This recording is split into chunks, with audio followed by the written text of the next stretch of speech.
you.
you.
interdisciplinarity as our response to society's expectations. We believe that engaging students, academics, and professionals across borders and different disciplines fosters creativity and gives rise to better solutions for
Good morning, everyone. Please take a seat. We are about to begin. Okay. Welcome to the University of Geneva. My name is Fiona Tonnier. I will be your host for today. I will be guiding you throughout the day as we move from one session to another. I must admit that after months of preparation, it is really nice to see you all gathered here today. I hope you've been enjoying the program so far and that you had a chance to enjoy the raclette cheese last night, a nice cheesy introduction to Swiss traditions. And without any further delay, it is my honor to introduce Professor Audrey Lebas, Rector of the University of Geneva, who will officially launch this plenary day.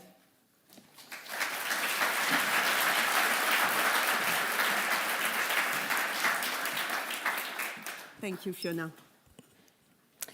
Madam former President of the Confederation, rectors and presidents of the 4EU Plus Alliance, dear colleagues, students and guests, ladies and gentlemen, welcome to Geneva. It's a pleasure to have you today.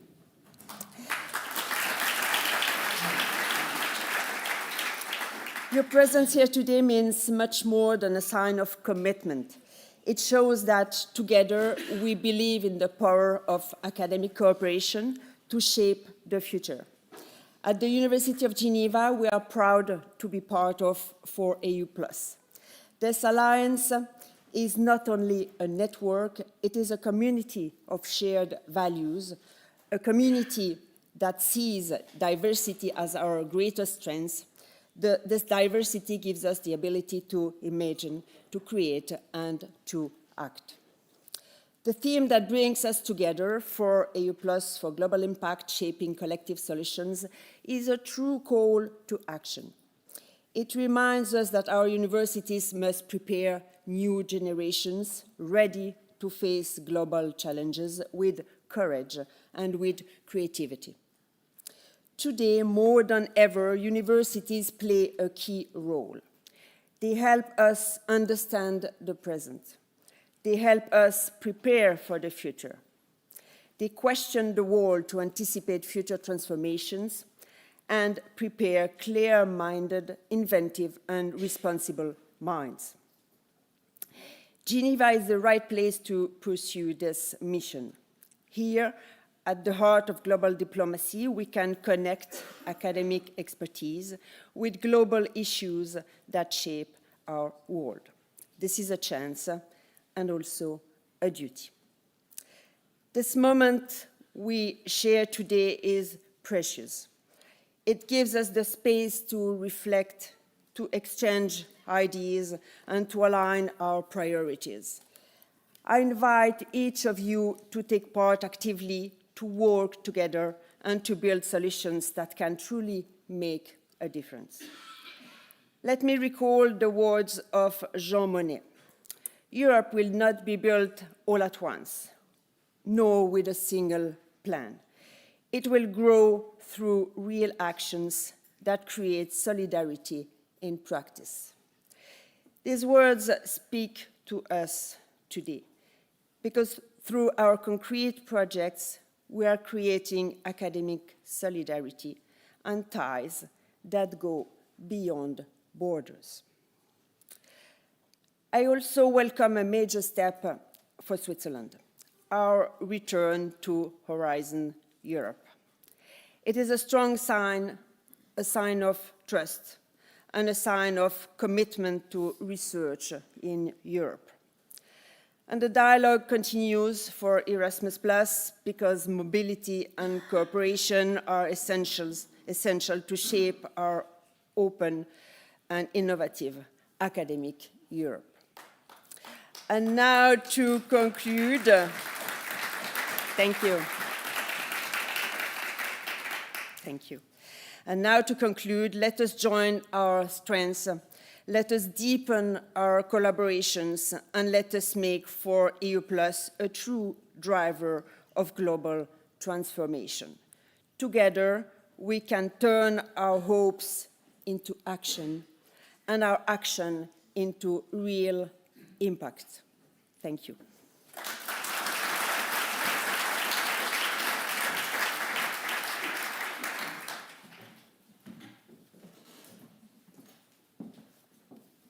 So, dear colleagues, it is my great pleasure to introduce our next speaker, Mrs. Micheline Calmire, former president of the Swiss Confederation.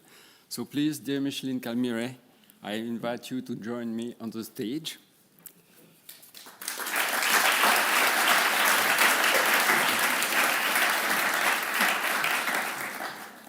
So Micheline Calmire is a major figure in Geneva and Swiss politics. Her career has been marked by key responsibilities at both cantonal and federal levels. In 1997, she joined the Geneva cantonal government as head of the finance department, and from 2001 to 2002, she was president of the Geneva cantonal government. In December 2002, she was elected to the Federal Council, and she received the Federal Department of Foreign Affairs. As Switzerland's foreign minister until 2011, she worked to strengthen Switzerland's relations with the European Union through a bilateral approach, while developing the country's presence on international stage.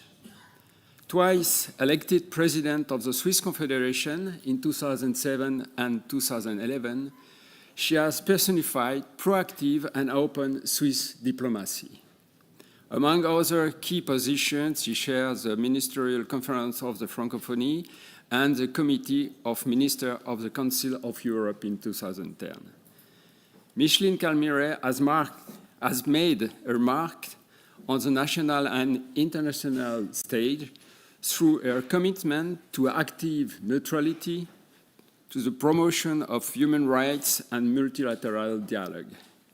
After this remarkable political career, she was appointed in May 2012 visiting professor at the University of Geneva at the Global Studies Institute, where she taught negotiation and international politics with great success to our students. She is also a regular guest of our media to comment on international news. So, without further ado, I give you the floor, Micheline, for your speech. Thank you.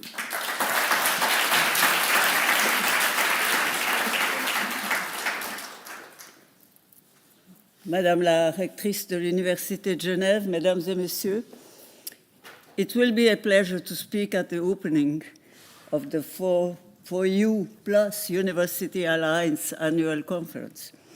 During my career, I was elected to the executive of the Canton of Geneva, and then at the federal level. I have worked also with the United Nations and had the honor of being a visiting professor at the Global Studies Institute of the University of Geneva. This dual experience, both political and academic, allows me to offer a few thoughts at the opening of your annual meeting. Ladies and gentlemen, the period of freedom that had begun with such hope after the fall of the Berlin Wall collapsed.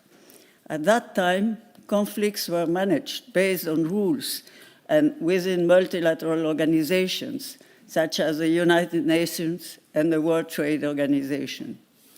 Free trade was reaching unprecedented heights. America dominated and stabilized the system. The unique superpower, the United States, proved to be a generally reliable partner. That world order has come to an end. The major powers no longer recognize the existing rules. China and Russia criticize the system, which they describe as unipolar American diktat. At the same time, the emerging powers that challenge the world order established after World War II have become too strong for the United States to contain. Washington is therefore behaving like its adversaries, imposing its interests to the detriment of others. In this jungle, it is the law of the strongest that prevails. These geopolitical changes are not without impact on our universities. They are facing a rapid polarization of knowledge. Universities, places of exchange and dialogue, laboratories of ideas and innovation are being challenged. This is why the formation of large partnerships between universities within networks or global alliances is becoming increasingly evident. The 4U+ Alliance strives to establish a university system based on fundamental values: academic freedom, access to higher education for all, a student-centered approach, diversity and inclusion, and service to society. As such, the mission is to develop knowledge diplomacy, particularly scientific diplomacy, to exchange, build trust by providing platforms for collaboration between experts, researchers, and promote mutual understanding. Essentially, it consists of rebalancing talent flows, integrating ecosystems, and above all, empowering the next generations of citizens to meet the global challenges of our time. The 4U+ Alliance Annual Conference is the main institutional event of the year for its 8 partner universities. Over 2.5 days, it brings together more than 200 participants, representatives of rectorates, project managers, teachers, researchers, administrative staff, doctoral students, and students. The 2025 edition is hosted for the first time by the University of Geneva, marking a major strategic milestone in its commitment. The chosen theme, Shaping Collective Solutions, emphasizes the Alliance's collective ability to offer concrete responses to major societal challenges. This theme fully reflects the added values that the University of Geneva wishes to bring to society. Allow me to emphasize the importance for the University of Geneva of strong and ongoing ties with the European University represented here, because also Geneva and Switzerland are located in the center of the European continent. They are not part of the European Union, but share its values. Ladies and gentlemen, the Geneva Academy was founded in 1559 by Jean Calvin, who was keen to spread and teach the Reformation. For the reformers, education, teaching, reading, and mastery of the tools needed to access to the scriptures were essential. According to the principle of the universal priesthood, all believers are priests and can access God without an intermediary. It was therefore necessary for every believer to be able to encounter the Word of God in a language they could understand, and better by exposing themselves directly to the text. Thus, the Geneva Academy and its Faculty of Theology became a center of spiritual formation and also a center of intellectual formation. By the 16th century, the universal vocation of the University of Geneva was already well established. Its influence was spiritual, a place for defending and spreading the foundations of the Calvinist Reformation, but also a place of institutional change. The Presbyterian vision of institutions taught and disseminated by the Academy, transmitted to the Americas by Calvinist refugees, became a reference point in Anglo-Saxon countries, where it is recognized as one of the sources of their democracies. For them, Geneva is not only an academic alma mater, but also a political one.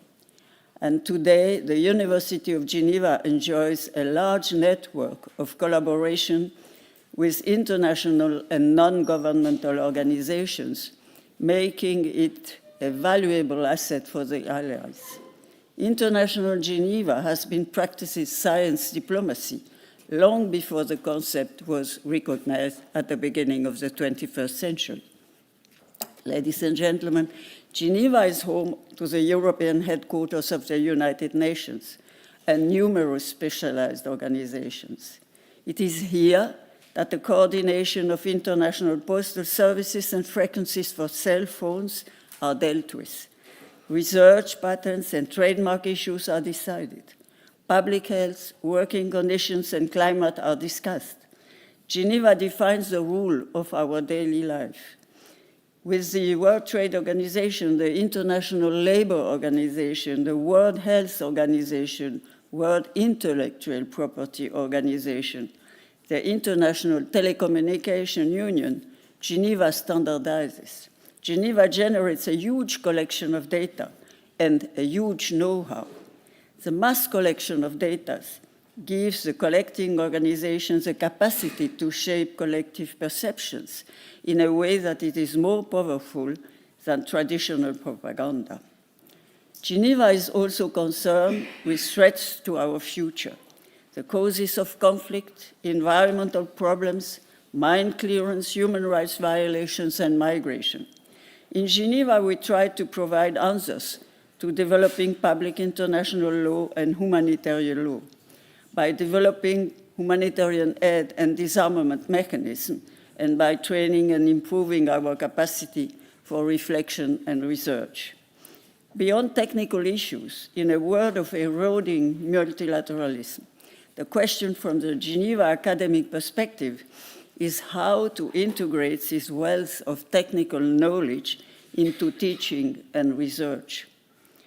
Ladies and gentlemen, we live in a world that is no longer a village with a single church standing in the middle of the main square. Political and economic decision-making centers are shifting, and new players are emerging on the international stage. These developments not only impact decision-making structures, but also raise several issues, particularly in terms of understanding the global dimension of risks, and therefore require universities to reposition themselves in society. What can our universities contribute to global governance? My conviction is that, just as in the time of Jean Calvin, they have a duty to participate in the transformation of the world through education, research, and a debate of ideas. The first major change to which university must adapt is the shift from an industrialized economy to a knowledge economy. On one hand, this implies a more direct confrontation between the academic world and the economic world. Knowledge is at the heart of the economy, which enhances the role of universities. But on the other hand, the economy has increasingly specific expectations and demands regarding the production of knowledge in its own interest. This jeopardizes certain fundamental values upon which the modern university was built, such as academic freedom and organizational autonomy. Academic freedom is under threat in a growing number of countries. Political interference, budget cuts, militant actions, yet it represents a key value for higher education institutions. The freedom to learn and teach, the freedom to conduct and promote research, and the freedom to communicate the results of scientific work within and outside the academic community are prerequisites for university to fulfill their considerable responsibility to society. The close link between academic freedom and democracy explains why academics are among the first to be silent in faltering democratic regimes. Secondly, because universities are directly embedded in economic and political fabric, they can no longer exist in isolation, serving disembodied and idealized knowledge and science. The ivory tower is a cliché, of course, but in this new paradigm, university must strengthen their ties to the community even further. This raises a difficult question of the links between science and political decision-making. Science defines the scale of problems, shed light on the nature of conflicts and the type of solution to be considered. Science produces legitimate or objectified options. How do scientists actually influence decision-making? What is the interaction between scientific certainty or uncertainty and political decision-making? The 4U Plus 2025-2035 strategy, the result of strategic discussions and extensive consultation within our community, aims to strengthen cooperation between universities in education, research, innovation, and international outreach to create a more integrated and globally open European academic space, while promoting public engagement and citizen science in connection with our communities. Counters of critical thinking and objectivity for centuries, university in a process of constant questioning generate knowledge and validate the understanding on which all societal, political, ethical, economic, and artistic foundations of yesterday, today, and tomorrow converge. As vectors for the dissemination of humanist values, openness, critical thinking, tolerance of diversity, and the quest for truth, university conveys strong values and shape the minds and souls of those who attend and inhabit them. In this constant back and forth between universities and cities, between academia and the world, this understanding of the needs and expectations of the city by universities, this systematic reflection and academic perspective, that gave university a very special mission. Their responsibility to society, whether local or global, is therefore enormous, particularly at times when the values I convey are being called into question. Unfortunately, Europe alone seems to embody a model where research does not primarily respond to the logic of power and national sovereignty. The current trend, driven by Sino-American rivalry, is to glorify scientific power through mathematics and new technologies. Social science are being neglected. One of the challenges facing the Alliance is to ensure that such a concentration of priorities does not also take hold in Europe. In conclusion, I can only hope that the 4U Plus network will establish itself as a driving force for thought, developing both locally in the city and globally in a network. I wish this meeting every success. I thank you for your attention.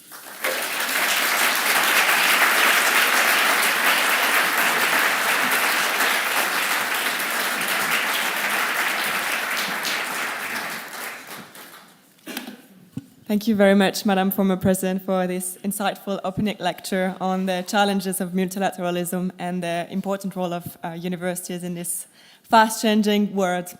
I am very sorry for the little technical issues we are having here, but unfortunately we have a coffee break right now, so we will be able to solve this.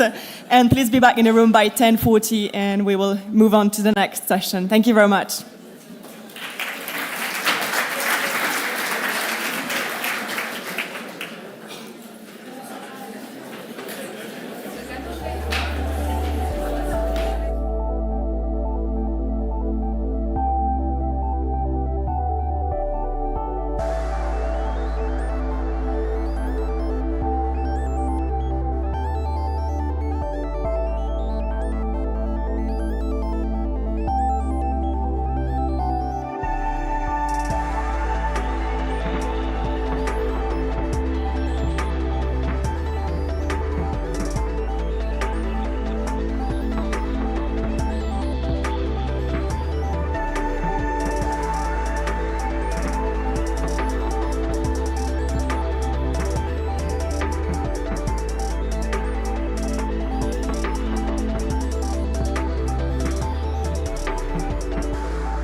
Welcome back, everyone.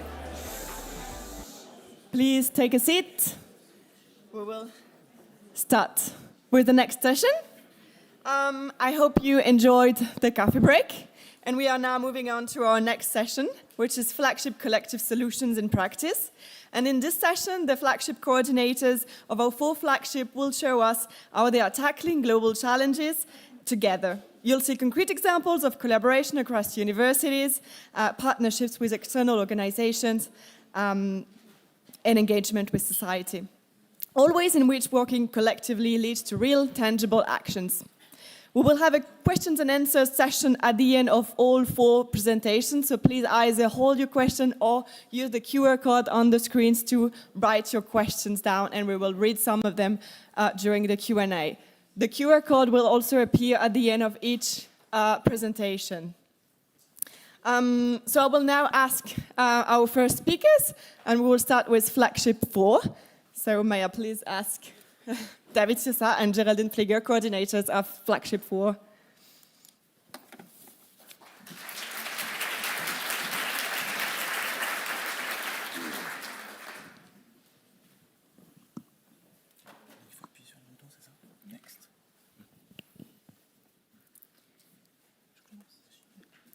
Hello, thank you for all this organization and this very insightful session now around the work that is made by our flagship. And I would like to associate all the members of the Flagship 4 who are contributing to what we would present with my colleague David. We are co-coordinating together the Flagship 4 on environmental transitions.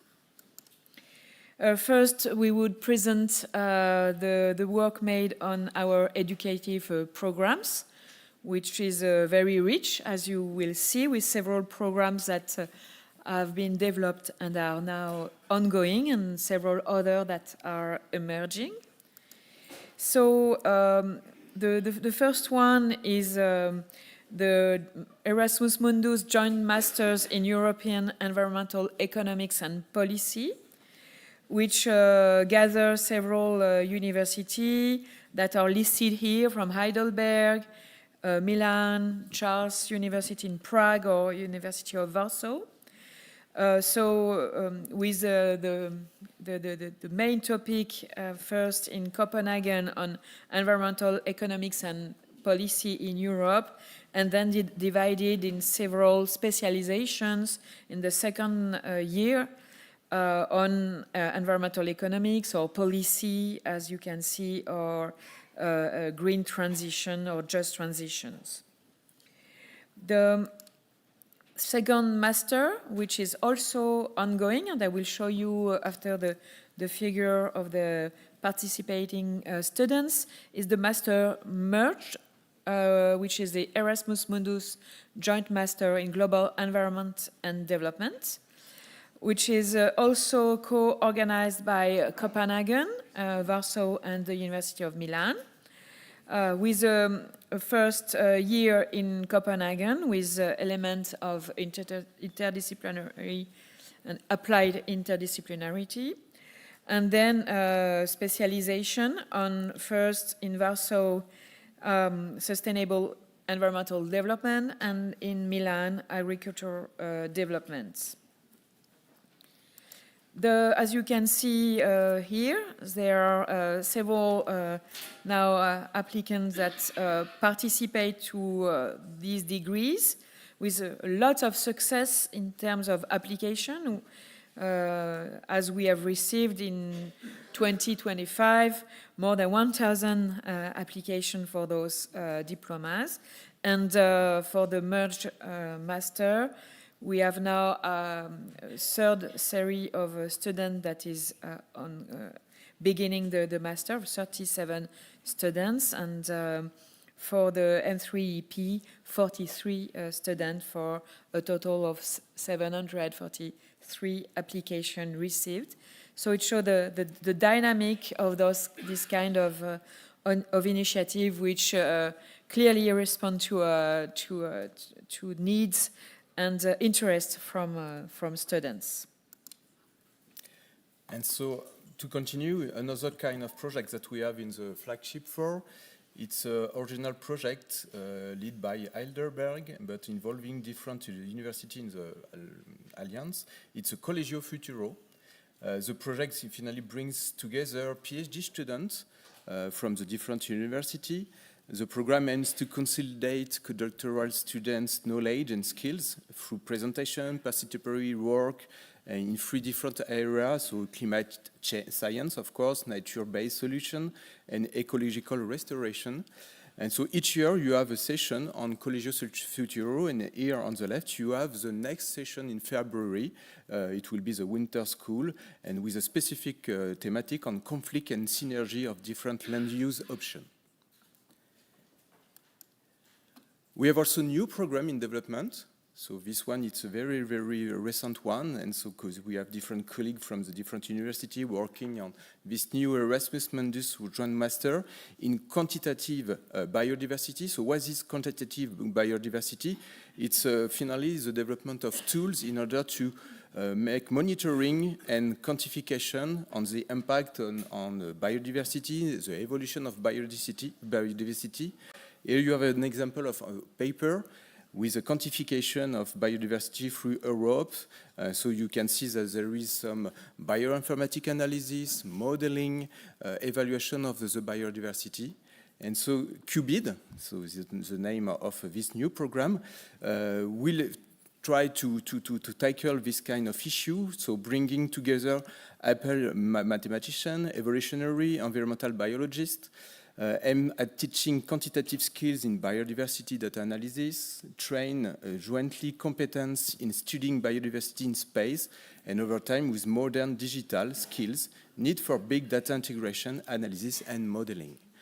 And so as you can see here, there is also a good combination between the different partners with a first semester in Warsaw, a second semester in Milano, and a second year divided by different partners. So with Charles from University, Copenhagen, but also other universities not involved in the Alliance. It's also possible to work with all different partners in Europe.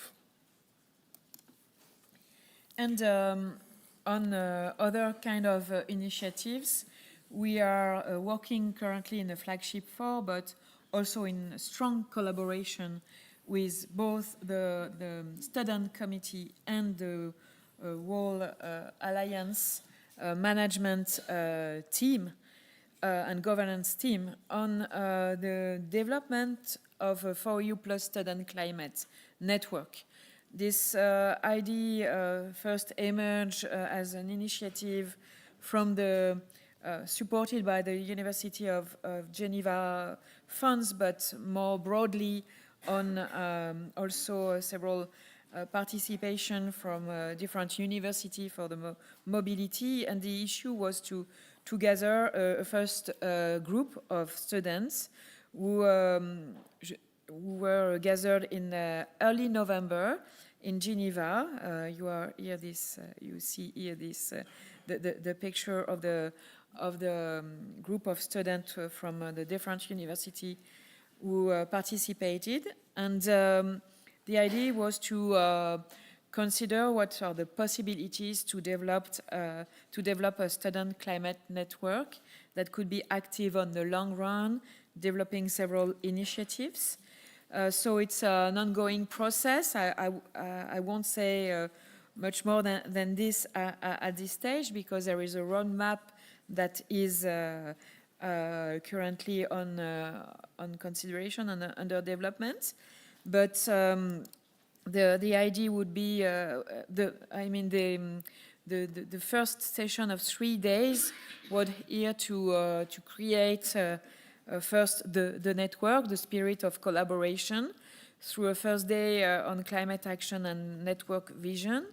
The second day was dedicated to the first ideas and the development of a kind of roadmap, as you can see through posted exercises on the wall.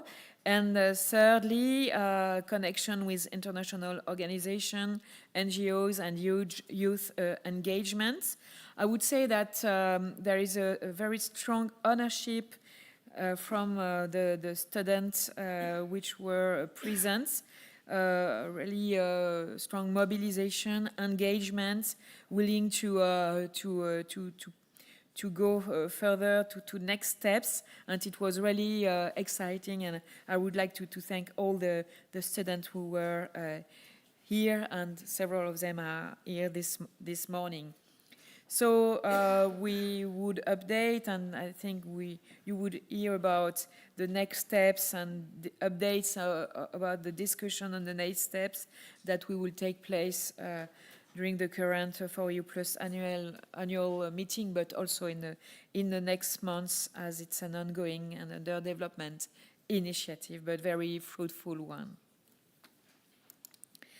So yes, we stop here, and we would be very happy with David to participate to the question and answer session, and to answer to any of your comments, questions, and suggestions. So, thank you. Thank you very much.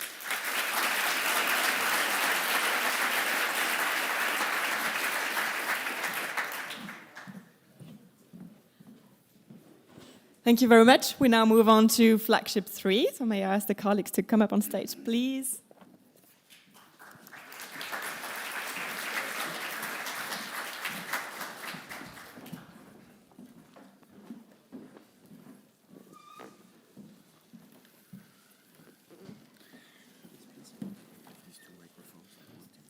Okay, so let's try this out. Oh, that's... obviously, you can see me, I can't see you, but that's the way it is. We are presenting Flagship 3, the three of us. Okay. Flagship 3, Digitization, Modeling, Transformations. We want to give you an overview of the flagship, what we have done, what we are currently doing, and what we plan to do in the next years. And the three of us will also represent this structure a bit. So we are working, as obvious as all other flagships probably also do, in all four of these pillars. So education, we are promoting research activities in the flagship and between flagships. We also want to drive innovation and do these transfer activities that we are moving into society. And we have some outreach activities, but as you see, they will also go back into, for example, education and research later on. Some of the things that you see here and that you've probably already heard are the bachelor's mathematics student task that we have developed, and currently 7 of the 8 partners, if I have it right, are joining in that activity. There is an upgrade in what we did for PhD students, which is now the postgraduate experience, which encompasses different formats to work between students, and most of them are also student-centered, so the students are actively working in the organization of that.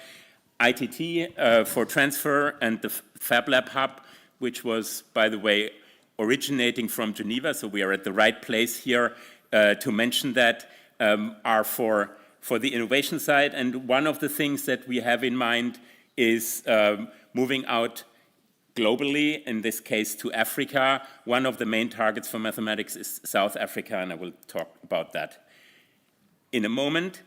We took 3 examples, which we present, from the past integrative think tank. You've heard that probably before. There are some updates. What is currently developed is this MOOC on Gen AI literacy, and for the future, as I said, the collaboration in Africa and with South Africa is a topic that I will present at the end. Angela. So the Integrative Think Tank is a format, basically a challenge workshop that we've also presented before, but we're now presenting the 2025 edition. So what is it? It's basically a workshop where 2 or more or less industry representatives from partner companies come, and they bring challenges from their R&D department, so real world challenges from the companies, and they are being translated into research projects that can be treated as, say, a master thesis or some other research format. So what is happening? First, of course, the challenges have to be presented, then the problems have to be analyzed. Then there's a little bit of a hackathon going on where the students model and, well, of course, use computational and mathematical methods, because that's what we do. And then they formulate research projects. So in this case, we had SAP, which is a partner of Heidelberg, one of the biggest software companies in the world.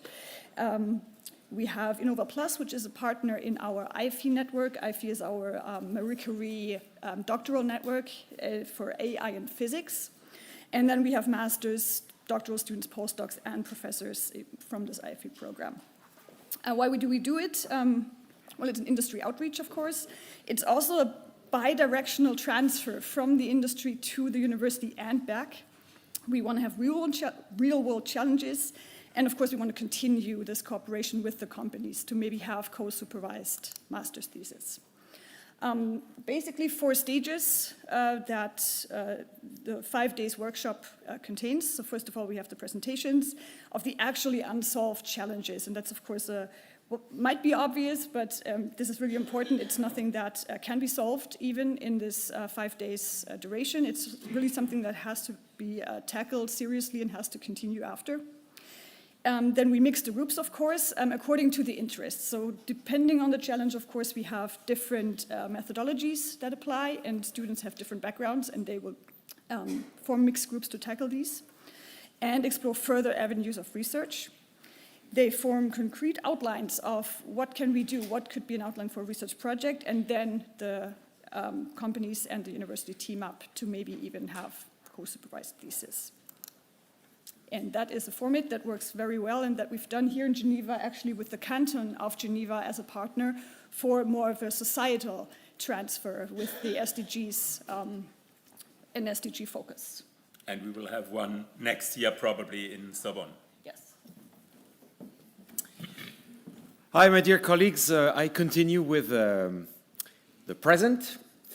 So before starting this, I just want to say I'm going to talk about AI, and the number one thing is we cannot be naive. AI is not solving all the problems in the world. AI is also disrupting the focus of our students. AI is a bit, for now, in early stage. But we cannot be naive. Either AI will become better. So we kind of need to adjust to that. That's the introduction. We developed first MOOC, Massive Online Course, that is, well, in fact 2, the data literacy one and the thinking AI one. And I just want you to focus a little bit on the numbers here. We're talking thousands of colleagues, students, professionals, partners who are following the course, who are learning about AI, about its implications, about its applications, about the way we have to live with it in the coming future. So we've heard here already in discussions yesterday that we don't do enough about AI, and it is true, but we do something. Actually, you can already start these courses if you have not followed them. I really invite you to think about that. The best way to transfer that to our students is actually to do it first. We also need, as staff, we also need training, actually. So this is already online and accessible, and these are things that we've been developing together as a group within Flagship 3 and with colleagues working with us from the various universities in 4EU+. So now there's a third line. So we have the data literacy, thinking AI, and there's Gen AI literacy. This is the new MOOC we are developing presently. So as often in science or in knowledge, in fact, in the quest of knowledge, things advance quickly. It's even more true with AI due to the interest, crazy interest that everyone is developing for AI, and also the resources that countries and companies are investing in it. A lot of the brain power that is developed in the world, in many countries, is going through AI now. So basically, it moves fast. So to cope with that, the plan is to develop MOOCs often, because we need to adjust. So the first MOOCs that are already published, they've been edited already to make sure that we still follow the trend. But now the new MOOC is Gen AI, so it's really generative. So what, who, and why? So these are comprehensive online courses. So these are really math and computer science courses. I mean, they include technical aspects. But we also focus on applications, ethical considerations, as obviously we need to. And who is developing? So who's the target? Students, yes, but us as well as staff. And I insist this, I already said it, but please remember it. If you want your student to be educated correctly in AI, maybe you should also start with your own staff. So then professionals, lifelong learners, obviously this is also important because everyone in the society has a need to actually adjust its skills to what is happening. So this is really a global challenge that we try to help tackle. I mean, we cannot do everything, but we contribute a lot to this.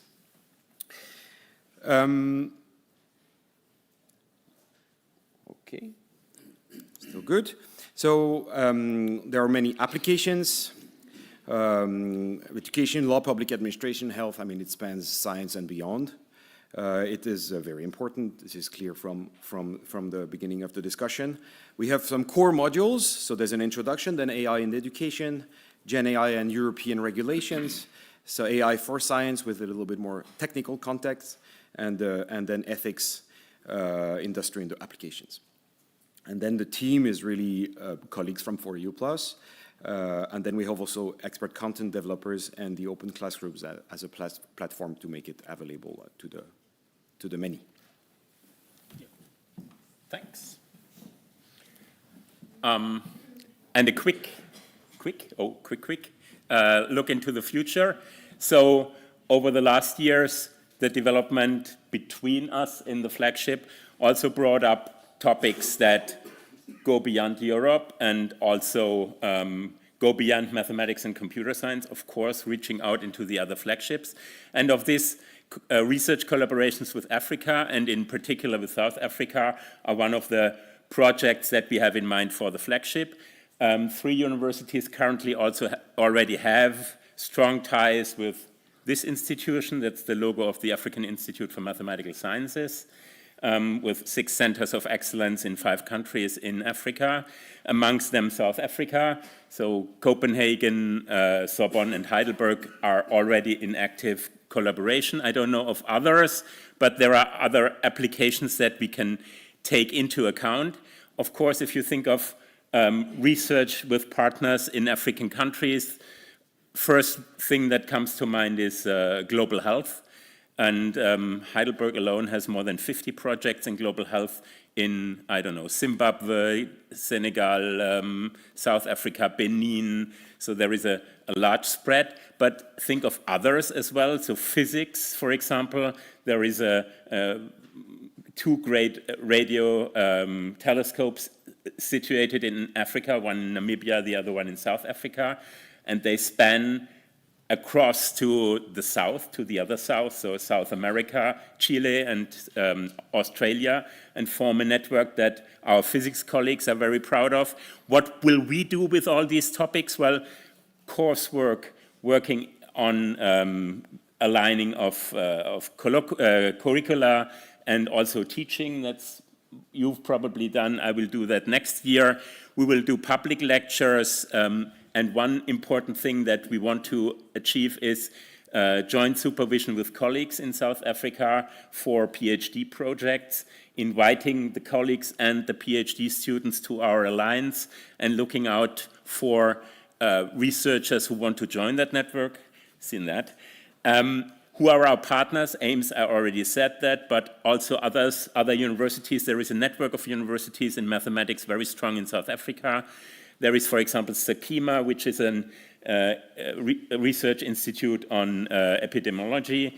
And why are we doing that? Well, one thing is this identifying partners outside of Europe that are on par with us and that can team up with us, not only for this transfer of people's knowledge, so getting students or sending students, but also applying for co-funding and really bringing our research together, because there is a lot to learn, I think, from this global outreach. And with that, thank you, and we will have questions later.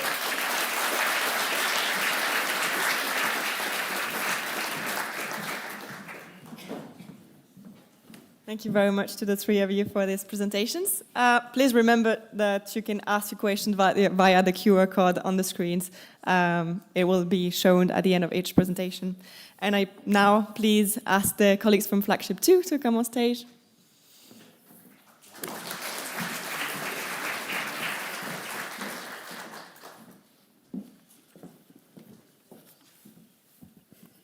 Hello, hi. Good morning, everyone.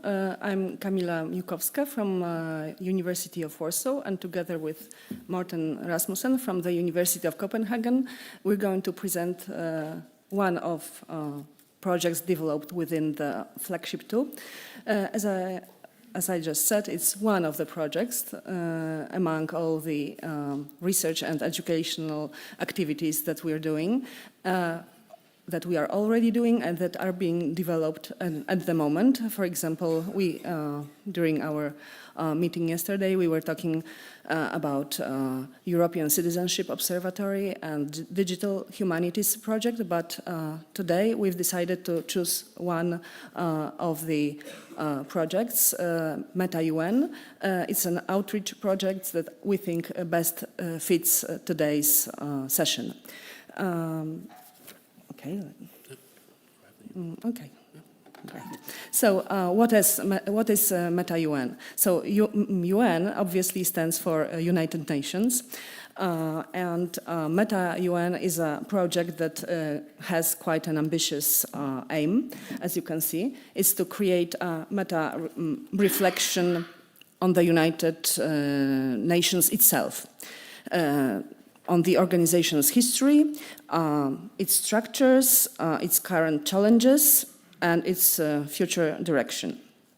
Meta-UN aims to organize a wide range of scientific and educational activities in collaboration with the United Nations in Geneva, and it will serve as a hub for reflection on the UN, bringing together the 4EU Plus Alliance and a wider group of external partners, established UN experts, senior and junior researchers, students, practitioners, including representatives from UN agencies and institutions. A central feature of the Meta-UN project is the integration of education and research. So working closely with UN partners, the Meta-UN Scientific Committee already has and will continue to organize a variety of activities, conferences, public events, research seminars, PhD summer schools, student internships, and more details on these initiatives will be shared soon by Morten. So the Meta-UN project was launched by Flagship 2, but not solely, but in cooperation with Home Global, which is a cross-faculty initiative at the Copenhagen University. And it aims to create strong ties between the UN system and researchers from all 4EU Plus universities, researchers who specialize in the social sciences, humanities, law, especially those researchers who focus on the UN, obviously, and global governance. So in order to achieve this ambitious aim, Meta-UN collaborates closely with the Geneva Science Policy Interface. At its heart, Meta-UN is about creating a two-way exchange between research and policy with the UN. So the project focuses on three main themes, which are the history and heritage of the UN, contemporary challenges in global governance, challenges and possible reforms in the UN decision-making and international law. Okay, and to support this very wide collaboration, Meta-UN Scientific Committee has been established, a committee that ensures coherence, quality, and strategic direction of the whole initiative. As you can see on the slide, we have representatives from all 4U Plus universities. There are two co-chairs that lead the committee, Morten Rasmussen from Copenhagen and Hakon Economou from Copenhagen. But we also have Giovanna Adinolfi from Milan, Olga Hidalgo-Weber from Geneva, Louise Dallingwater from Sorbonne, Anton Zimmermann from Heidelberg, Jan Kuklik from Charles, Agata de la Forçade from Paris Panthéon-Assas, and last but not least, Dorota Heydrich from University of Warsaw. So as you can see, we have, does it work? Yeah. As you can see, we have tried to create not a new flagship, but a steering group in the sense that every university is really represented here in the Alliance so that we can get great ideas and also have that kind of contact that you need when you develop a project like that to uncover what's actually going on within these themes at the different universities in the Alliance. And I think we've been very lucky with the group we put together here.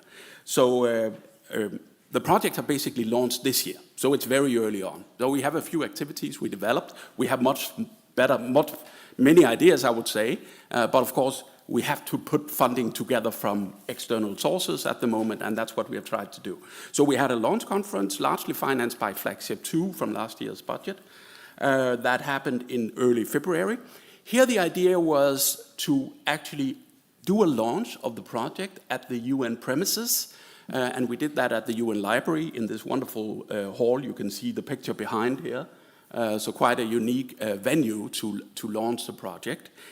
And it's really a challenge to create a project like this because the United Nations cannot collaborate formally with a single partner. That's not possible. They cannot kind of prioritize one partner over others. So you can never kind of establish a permanent relationship of collaboration, which you might do with other organizations, etc., when you develop something like that. So what you have to do is to develop a project that has a certain visibility.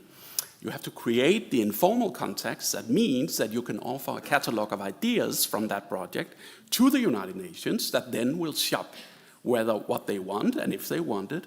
And of course, if you create a convincing project, if you find the right topical themes, and if they are, let's say, like you perhaps, thinks that things are working well, then they will opt in of your various ideas.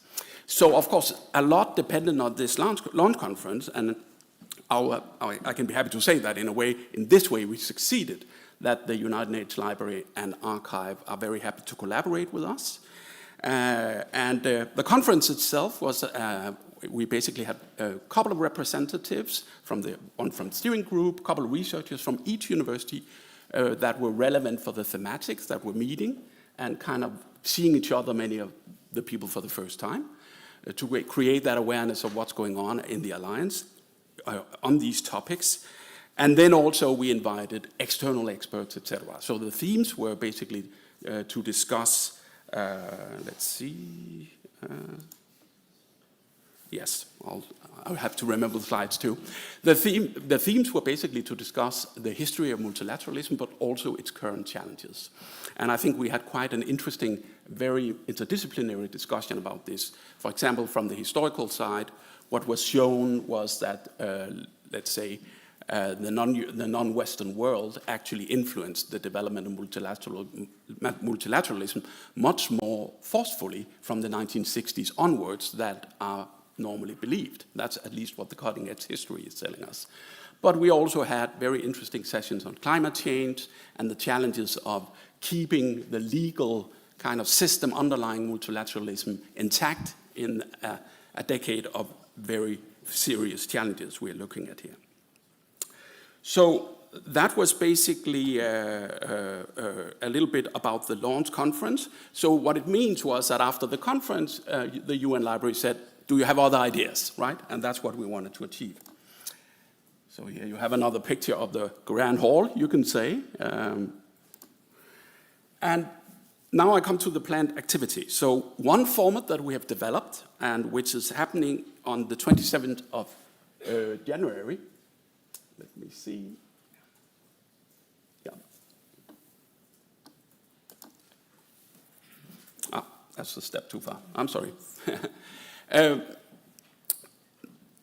One project that we have developed is what we call the Meta-UN Annual Panel on the State of Multilateralism. Because as we know, multilateralism, international cooperation, is under very serious threat at the moment. And what we proposed to the UN Library and Archives and the UN system really was that Meta-UN can offer an annual, what is the state of multilateralism each year in the coming years. And somehow, nobody else had considered that idea.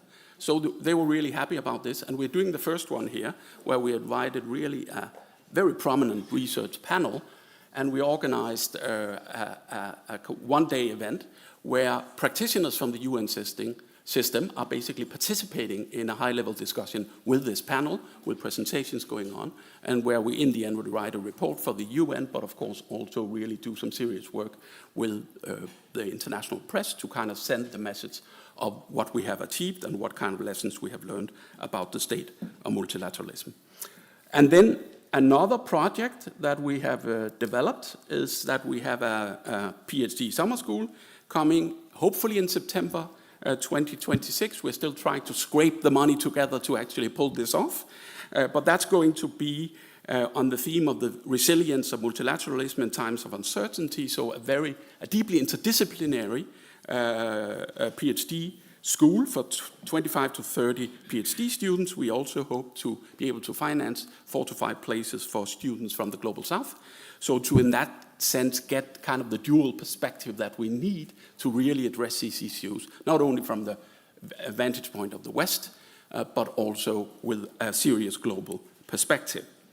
And then finally, another thing we have produced this semester and the next is one of these traditional 4U+ master courses on global Europe that is led by Laurent Vallosé at Sorbonne with Charles, Heidelberg, and Geneva.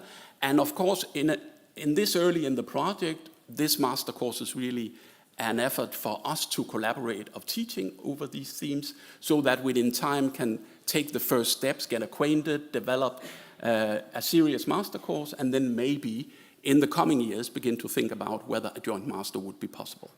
So what I want to conclude here is basically to say that Meta-UN can be many things. It can be kind of a mid-level project in ambition, which I would characterize it at the moment, with a number of activities, and it creates a forum and kind of bring people together in the alliance. But really, in certain ways, the sky is the limit here, because in a way, it is what we make it. And I think there's quite a reception. The head of the library, in his concluding remarks at the launch conference, said, this is a time of complete change and uncertainty at the United Nations. And in that way, it opens up a space for reflection about what the World Organization is supposed to do, what its identity should be, what would be its future. And in such a space, then, the UN can suddenly consider more politicized questions and discussions, like the ones that Meta-UN can host and develop, than they normally can, because normally they have to be super diplomatic and not too political when they organize events. So in a way, I think we can conclude by saying that the Meta-UN and the 4U+ Alliance have been lucky in a way to kind of contact the UN with this project at the right time. Thank you so much.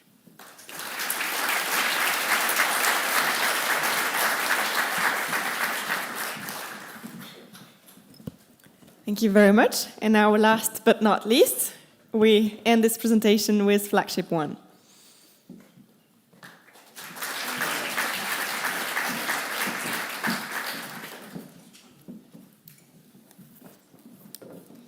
Okay, thank you very much. And again, we will be 3 people representing Flagship 1. This is Alexis Cedo from Charles University, Antonella Della Fave from Milano, and myself, Ulrike Gerhardt from Heidelberg University. And we thought it would be really nice to organize our presentation in 3 parts, just like Flagship 3 had been doing. So we look back a little bit on our more classic formats on shared learning, how the whole initiative began. Then we continue and further developed our activities into more competitive formats, where we also look for further funding. And then the third step will be the collaboration, the broader research collaboration in health, which also develops out of these programs, but really reaches out into society and really tries to plant the seed from the For EU Plus Alliance into broader funding opportunities. And the shared learning courses, I think we presented them in the last years, and two I would like to highlight today because although they have been there for quite a while, they have further developed and become really very successful formats. There's the UNRED course. It's on urban regulation and political memory towards understanding spatio-temporal aspects of urban development. And the nice thing is that this course started already in 2021 with several universities. You can see them displayed here under the bullet points, contributing to this class. It's a virtual class with an on-site workshop, intensive learning workshop at the end where the students can present their work. And this is now being even funded by NAWA, so the Polish colleagues applied for funding from the EU, and now they can support student mobility, and this format really continues and will further flourish. The second one, I think we have presented it talked about it for years, is the making our curricula more compatible. And you know that geography kind of took the lead to developing a pilot model how to really work together on very easy short-term mobility for as many students as possible. At least half of the students at each university should be abroad at a certain point. So this was a first idea, how can we really smoothen our very different curricula between the different universities without really making their curricula similar, which is not possible. So therefore, we had developed this idea, and I know that further other disciplines are now developing similar or even more advanced compatibility modules, and we put our results into a brochure because not everybody has to start from scratch, and hopefully this little guide will help or inspire some of the disciplines to continue this work. So our more challenge-based formats is the Global Health Case Challenge that used to be the format at the beginning. And as this is also 80 students sometimes were involved in these also blended workshops or competitions. However, funding is hard, funding is difficult. So this year, for the first time, we joined Copenhagen with their Global Health Solutions. They offered us that For EU Plus Alliance universities could contribute, they could compete with student teams. They did so, and then the winners of the teams in Copenhagen went to Genève. So we stepped up another ladder towards the UN SDG Olympiad, and we were very glad and very happy that students from our 4E Plus universities were one of the winning team there, as you can see. Last but not least, among the programs that really, the activities that develop is the BIP class, which is on disability as a resource for individuals and communities. The nice thing about BIP is that it's not just a single class or summer workshop or summer school. It really gets funding from Erasmus, and therefore we think it's a more sustainable format that Antonella Della Fave has developed and very successfully organized this workshop with students from all our universities and very, very challenging topics, and we hope that this will continue in the next years as well. And now I hand over to my colleagues because they will better explain our future focus on research collaboration on urban health. Good morning, ladies and gentlemen. Thanks for a kind introduction. And it's my pleasure because I am completely new in this group of program committee. And it's a great privilege that I am nicely treated by my more experienced colleagues. And now I will mention something about one of our topics. We established within the For EU, we established the initiative For EU Against Cancer. And why cancer? Because cancer is leading cause of mortality in our society, because we are aging population, and cancer is associated with aging population. And as it has plenty of aspects. So it's cancer is not only medical or biomedical problem. It's of course the solution of this problem is asking for collaboration in the field of other disciplines. It's mathematics, statistics, informatics, material science, just name them. And on the other hand, we have, for EU Plus, we have very strong position because leading cancer institutes are belonging to our universities, just name Heidelberg, Sorbonne. And we are subsequently establishing this collaboration, which is interdisciplinary, widely disciplinary. And our first steps in the last 3 years led us to the construction of summer schools, very successful. We were doing that directly with colleagues from Sorbonne, Warsaw, and Charles University, with participation of our colleagues from Heidelberg, Copenhagen. I would like not to omit somebody, but from those universities there were both attendees as well as teachers and lecturers. We put together several successful seed money projects, and now we see that in the field of for EU Plus, seed projects from this field of oncology are more and more numerous, and we don't know about all of us so far. So I think that's a challenge for us, and we should collaborate better in that. We performed several mini grants which were dedicated to the exchange of students, mostly PhD students, because mini grants they are providing capacity only for small number of students. It's every time very useful and practical if those students are pre-selected by both sides, that they know what they should do and what they should deliver, not to have just some nice visit, but to have really some work behind of that. So, because we see oncology as an important problem in our demographic changes, we are also communicating with people from social sciences and humanities, and we are really going to push it ahead. And just several examples mentioned here are as motivating factor for all of us. I would like to thanks to colleagues who are participating with us on this oncology activities, as well as all of you, because potential for EU Plus is extreme and it must be utilized as much as possible. Thank you.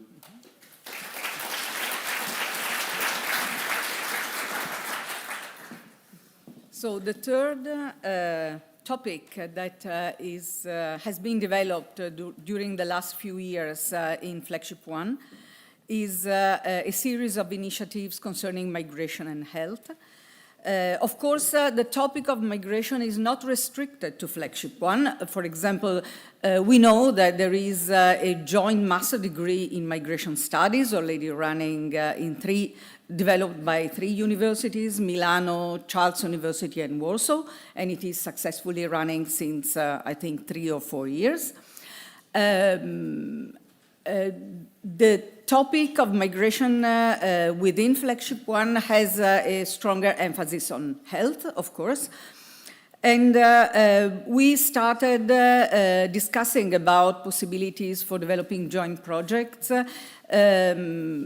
in 2024, thanks to a mini grant provided by Charles University, and with the absolutely invaluable collaboration of University of Geneva, who helped creating a direct relationship with WHO and the International Office of Migration. Starting from this mini grant, we have developed some seed projects that we will work at in the future. We have designed and already established collaboration with NGOs, providing health support to migrants, as well as different health services in each of our countries. We have designed some intervention project, and especially we will emphasize the co-construction of intervention with migrants, because we had the opportunity to run a session on migration and health during the last WHA week here in Geneva just a few months ago. And what came up very clearly is also in the roundtables that accompanied this session is the need to design any kind of intervention, any kind of research project as well, taking into account people's voices. This is an initiative which has been already taken by a huge international program launched by the University of Harvard, developing an instrument called People's Voice Survey, focused on collecting information about migrants' needs, even because we are diverse in Europe. The populations migrating in our countries differ from one country to the other. Therefore, working together is aimed at collecting information and co-constructing projects with the people we serve, also taking into account the, let's say, lessons that we can learn from each other, considering the diversity of the migrant population. And I would like also to emphasize that tomorrow at 8:15 in the morning, we will have a global health roundtable, and all the flagships are invited, because the topic of global health, of course, is not exclusively an issue of physical health or mental health.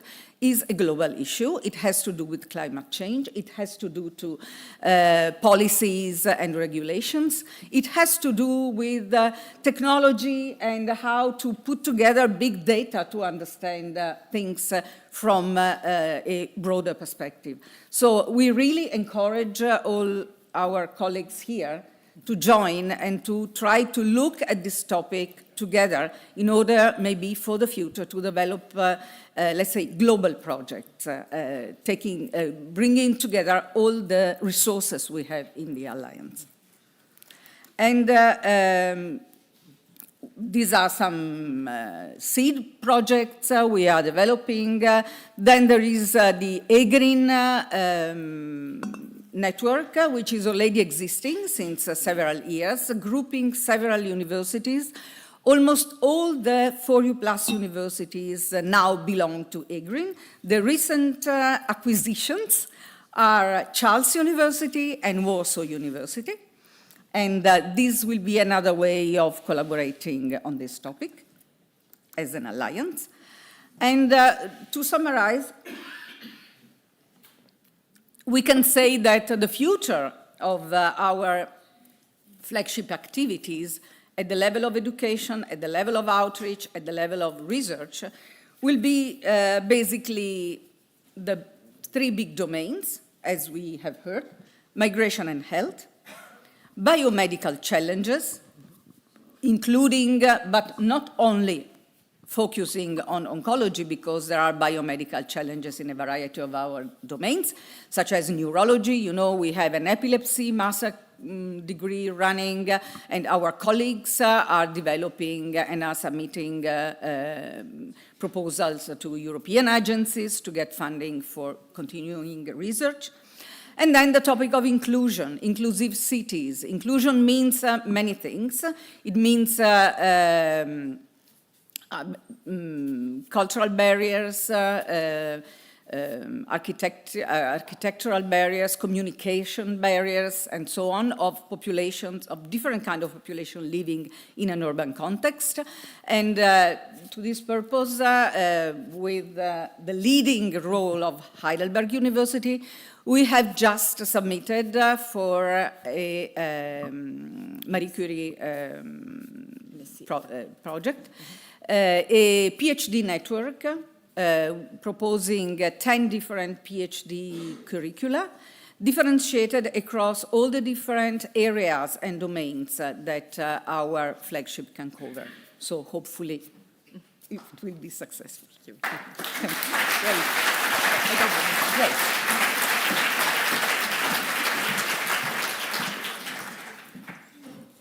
Many thanks to all of you for this insightful presentation. We will now move on to questions and answers sessions. So we have received some via the QR code, but maybe we'll start in the audience. So if you have any questions, please raise your hand and we'll bring you a microphone.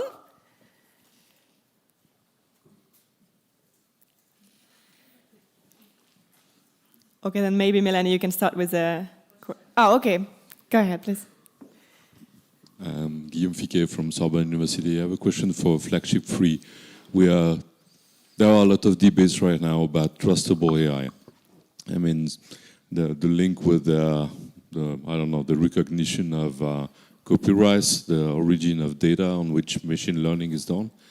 So I'm wondering about the added value of 4U+ to build a trustable AI at our European scale. I think we all try to do that at our own scale on each partner to be really because we are partners in which we can have to build this trust, and universities are a good place to do that. So I would like to have your take on that.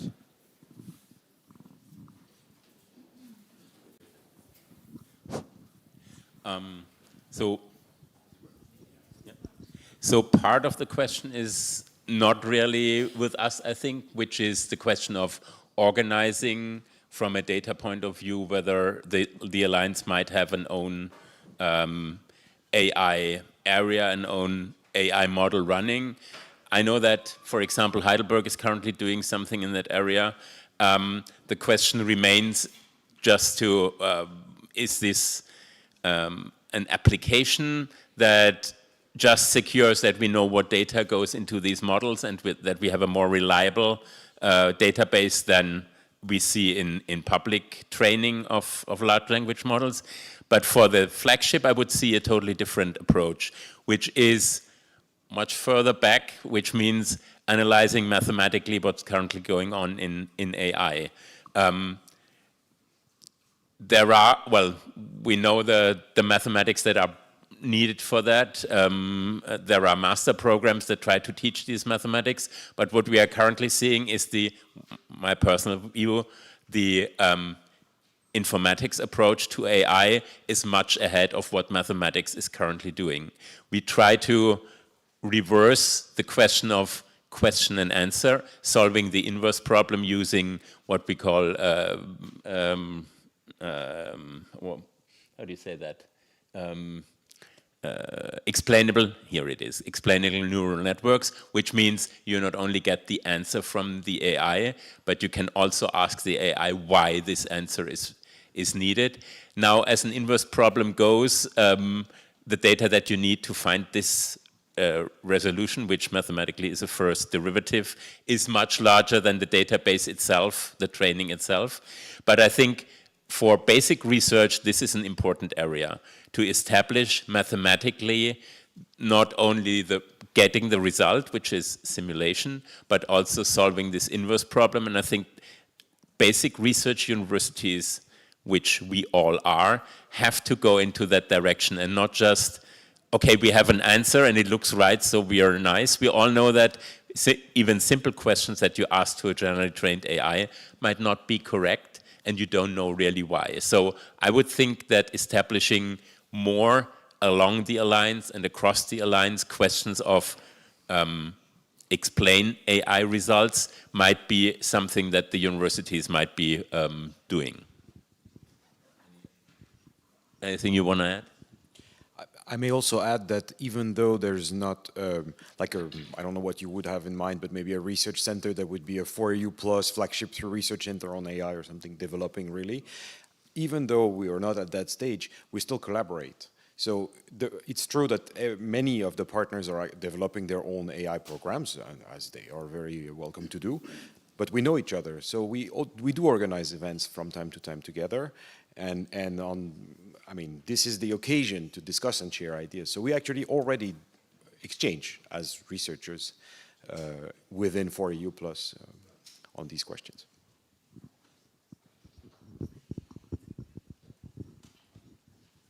Thank you. Any other question in the room?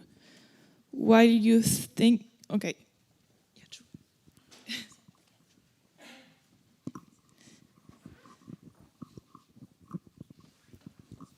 A question about Sorbonne University again. I'm sorry. A question about Flagship 2 and Meta UN. So thank you for the presentation of this new initiative, which is extremely convincing in the way it articulates with the reflection and what can the input that we can have on the UN. My question is, how do you interrelate and how do you cooperate with initiatives concerning diplomacy for science or scientific diplomacy?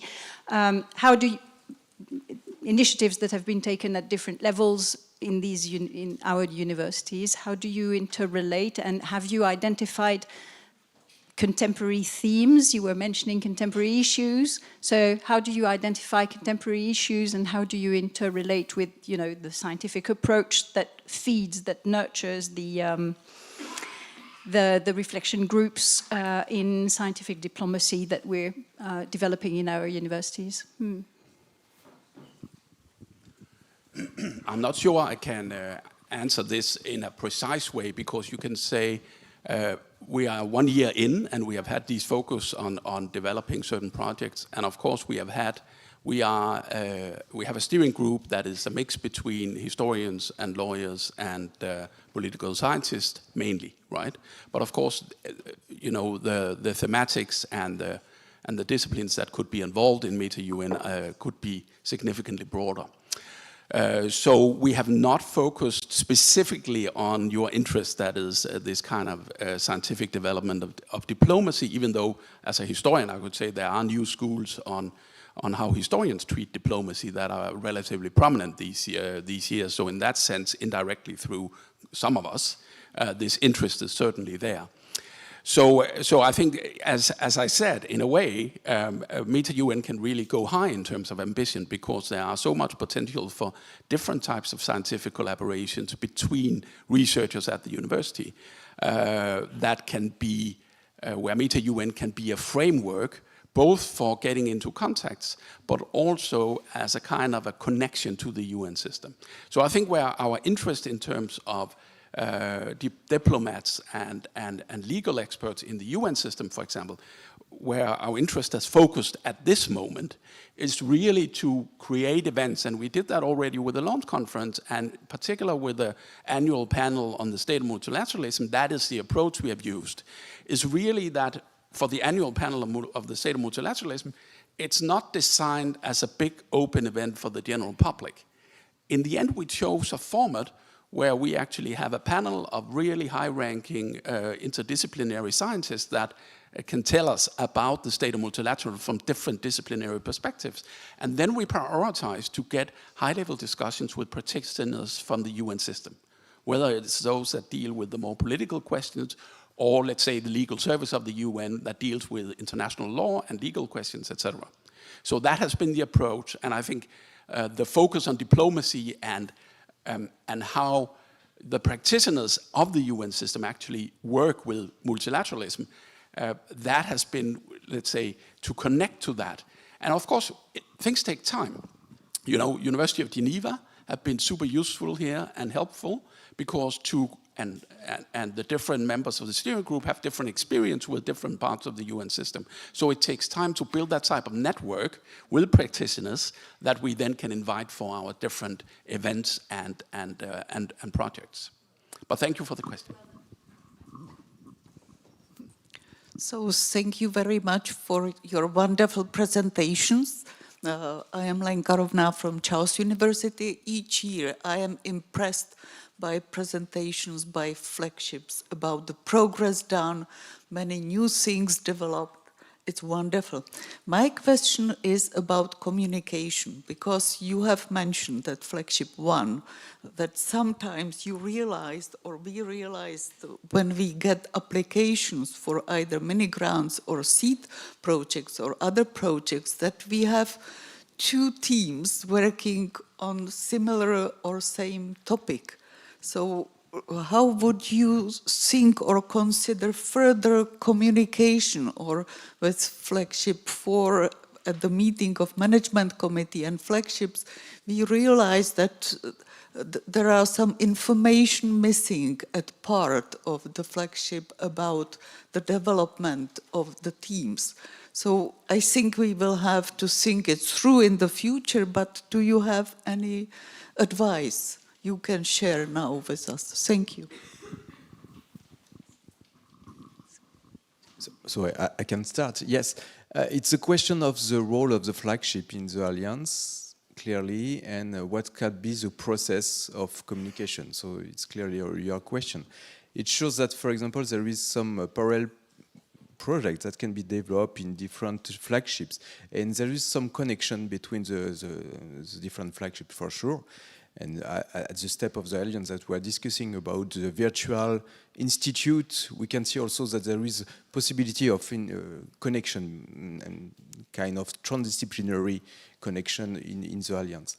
And it shows that we have to upgrade to increase the process for the communication, because for example, for this last example in the management committee, one of the projects presented in the management committee was clearly also connected to the flagship 4, and we discovered during the meeting the existence of the project. So it's a pity, and we can probably do better, I'm quite sure. So the question is how to do better, in fact, in the communication, and to have a coordination on such kind of project. Maybe just does it work? Does it work? Yes. Maybe just a small comment, because I fully agree with what was mentioned here. It's never-ending process, of course, because as new teams are created, it means that new teams are building their new networks. But I appreciate the term virtual institute, or we say sometimes distributed center of excellence.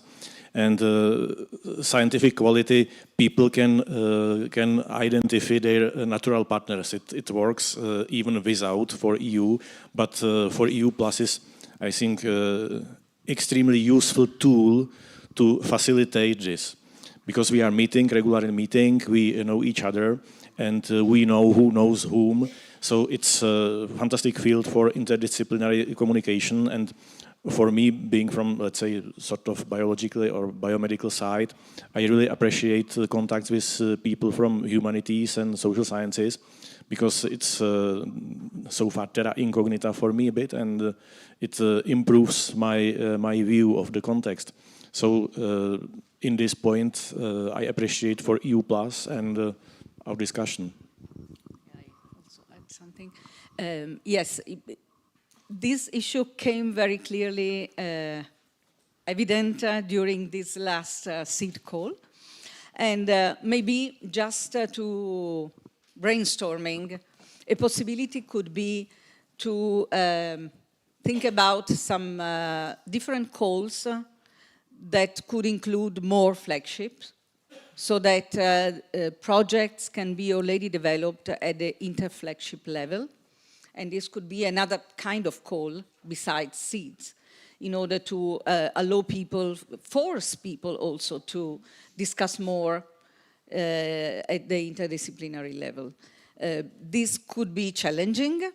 Of course, we are 8 universities. Some of these universities are very big, and they are multidisciplinary. So knowing exactly who is doing what is practically impossible. What we can do, I must say, I really acknowledge the amazing role of our local offices, because they are amazing, let's say, resources in spreading the voice for example, new projects arising in one university and looking for partners in other universities. So our offices are doing an absolutely invaluable job with this.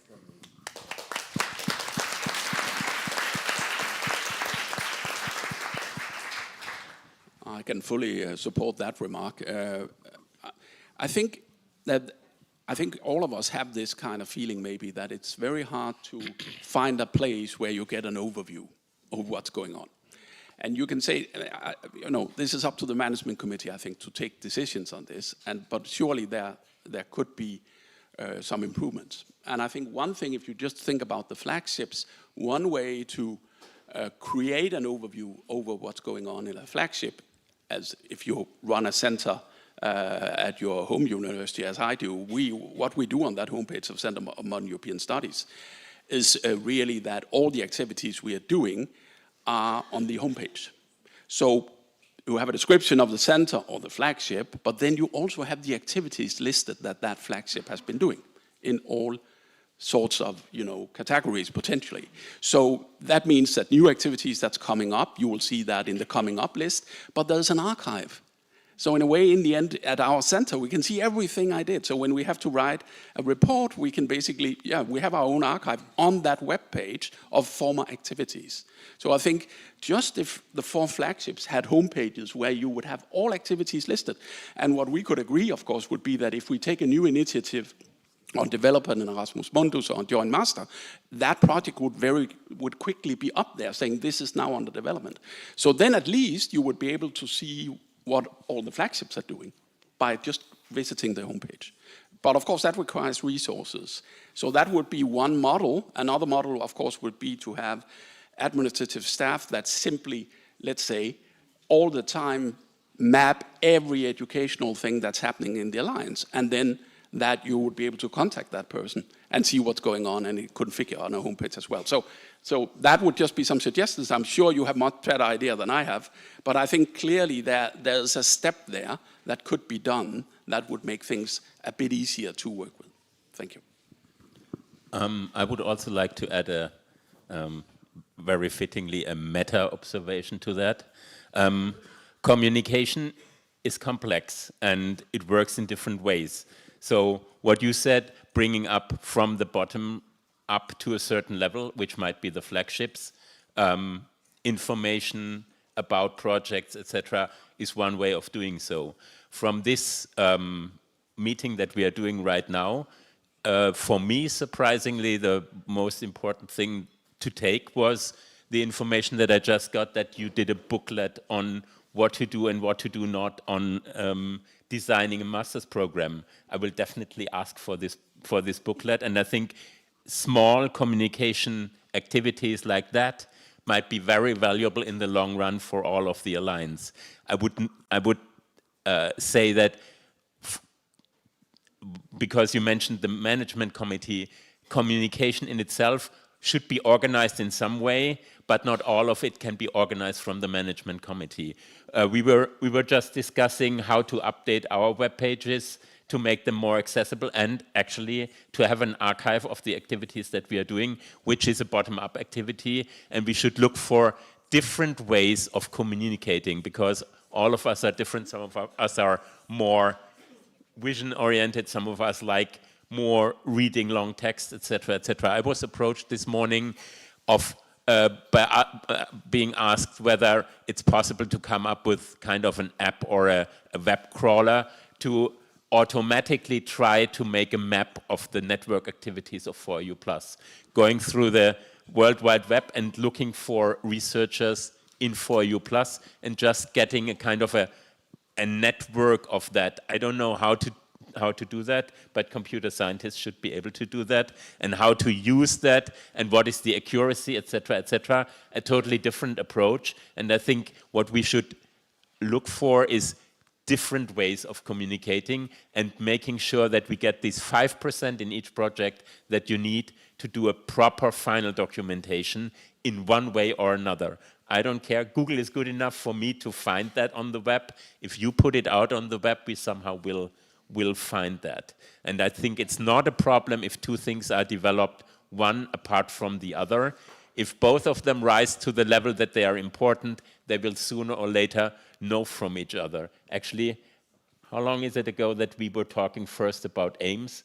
We are doing this thing together for years, and like a year ago or so we found out, we've been to the African Institute for Mathematical Sciences.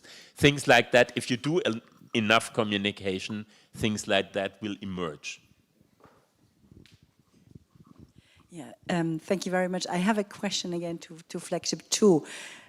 I mean, I found your activities really very timely, very, very nice. But I'm wondering, and I was a little bit sad when you put on your slide, we can only do the next one in a year because of lack of funding. So the question that I really have is, how do you ensure that your meetings with UN have a sustainable impact then in research or in teaching within 4EU+? And have you looked for philanthropy or other ways of getting funding?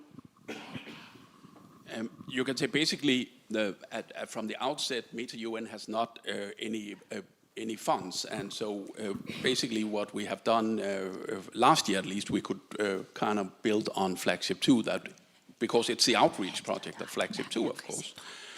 So we could build on the funding there, but of course this year there has been, that's not an option this year, because there's no money in Flagship 2 either. So basically we have been drawing from various sources, mostly at Copenhagen University, but also at an external partner that is a center of Nordic strategic thinking from Hamburg, from a university in Hamburg. So they have invested in the format of the annual State of Multilateralism panel, right? But of course, it really creates, we have a challenge here to get the project up and running, because in a way you can say we have a good start, but then we need to come back each year with several activities. So fortunately, it looks like there are several universities in the Alliance that are happy to finance the PhD school this summer. So that's a next step. And then, of course, yeah, we need, and we have to look for universities that in the Alliance that might invest in this. Of course, we have been doing a little bit of lobbying at the Alliance level to see whether it would not be worth actually giving just a little bit of seed money to Meta-UN to get it up and running. And then we are trying to look, and I think your proposal is a good one, right? That we would have to look for really external funding and see if there could be private funds that would be interested in financing a sustained program. Because you can say, beyond the activities we mentioned here, of course we have ideas about, I think many of these universities have student interns in the US system, in the UN system. And of course you can wonder, could we systematize that? Could we make some 4EU+ student interns so they would also get together? We can do a sustained PhD activities that you would be able to get into context with the UN system. So there are many, many potentials, both for teaching at the PhD level, at young scholar level, etc., and these more high-ranking kind of projects.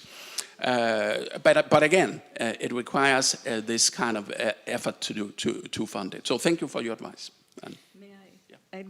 I would like also to add the possibility that we have and that we are experimenting in the last couple of years in 4EU+, to have co-supervisors for PhD students. And this was an initiative launched first by Sorbonne University, with other universities joining.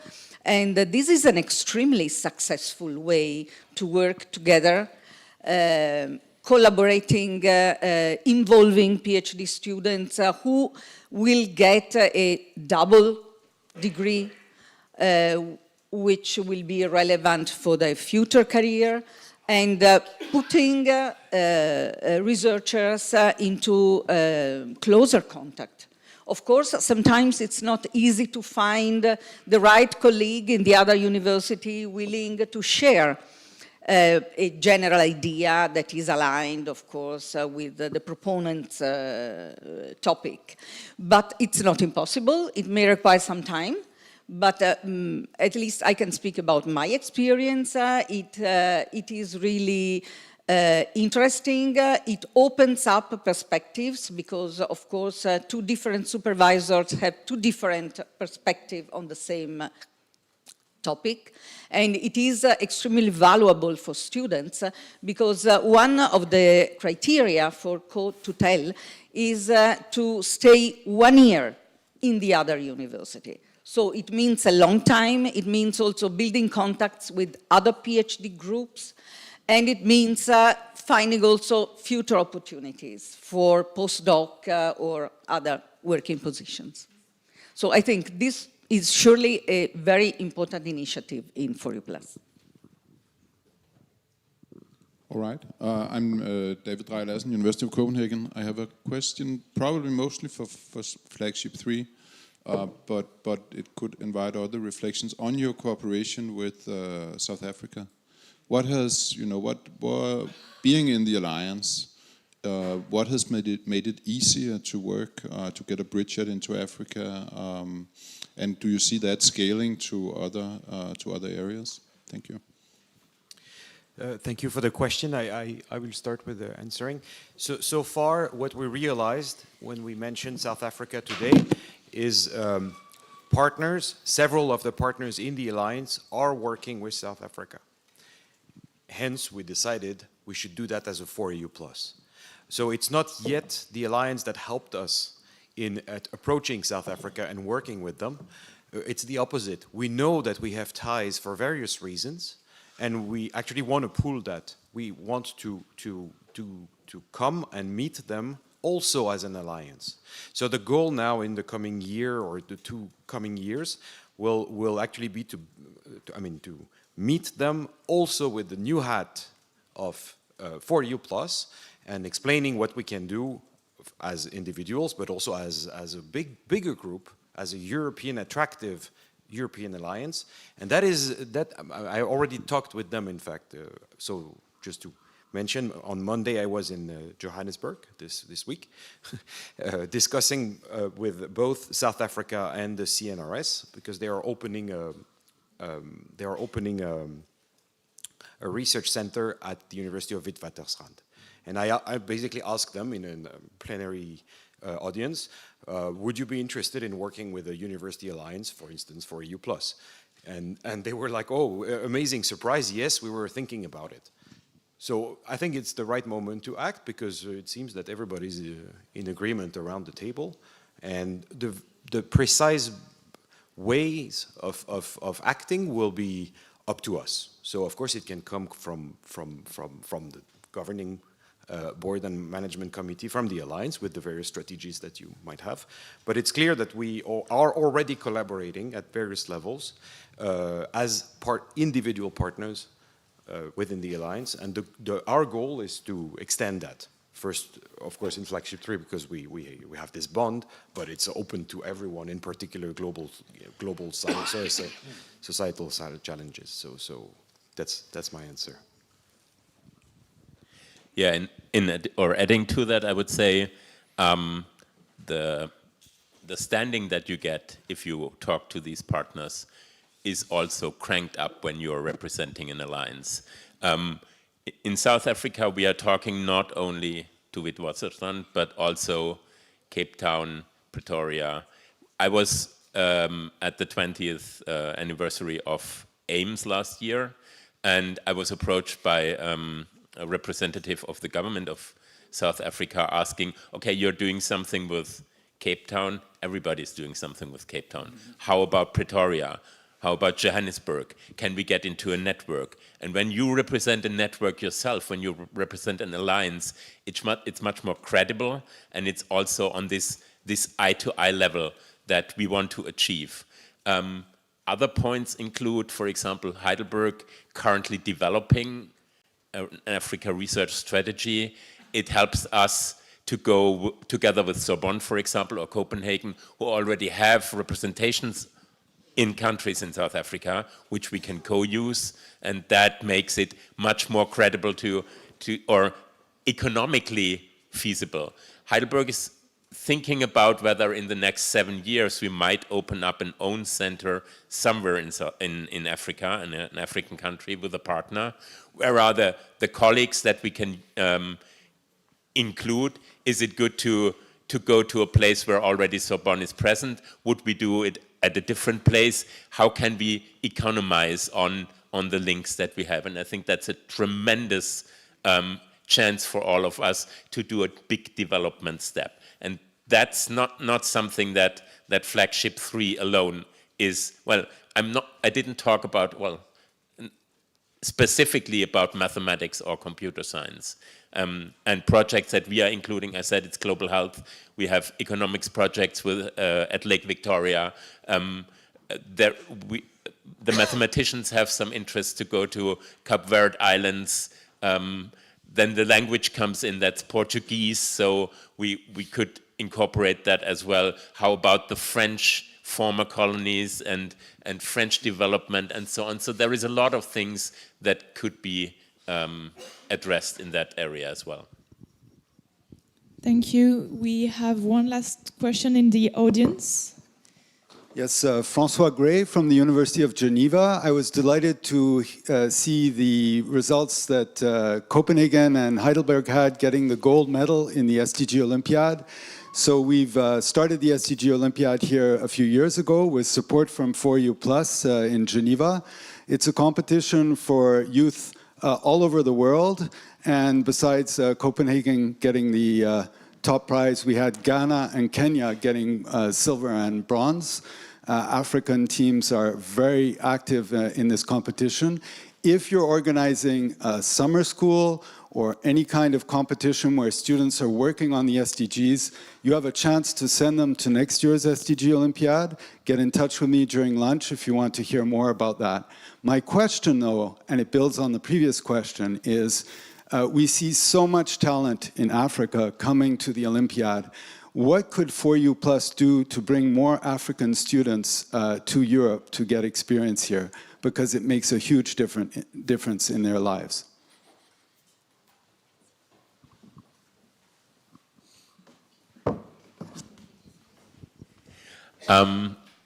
That's also a political topic that you're raising, because while I like the idea of bringing African students into contact with us, I'm very cautious to make sure that this brain drain idea does not permeate our projects. In fact, one of the projects, the project that brought me into the African Research Hub was a project funded by our state, and our African partner said one of the big things they have with this project is that we are sending our students to Africa. So in total we had 9 students, 3 PhDs and 6 master students who were or are currently at African partners and who are reciprocally experiencing what's happening in Africa at our partner institutions. There are a lot of mobility schemes that bring African students for some time to Europe. I think trying to find a way of doing this in both ways and also symmetrically. For example, in PhD, not only me being a supervisor for an African student, but also my African young colleague from Senegal being a PhD supervisor for one of my PhD or our PhD students.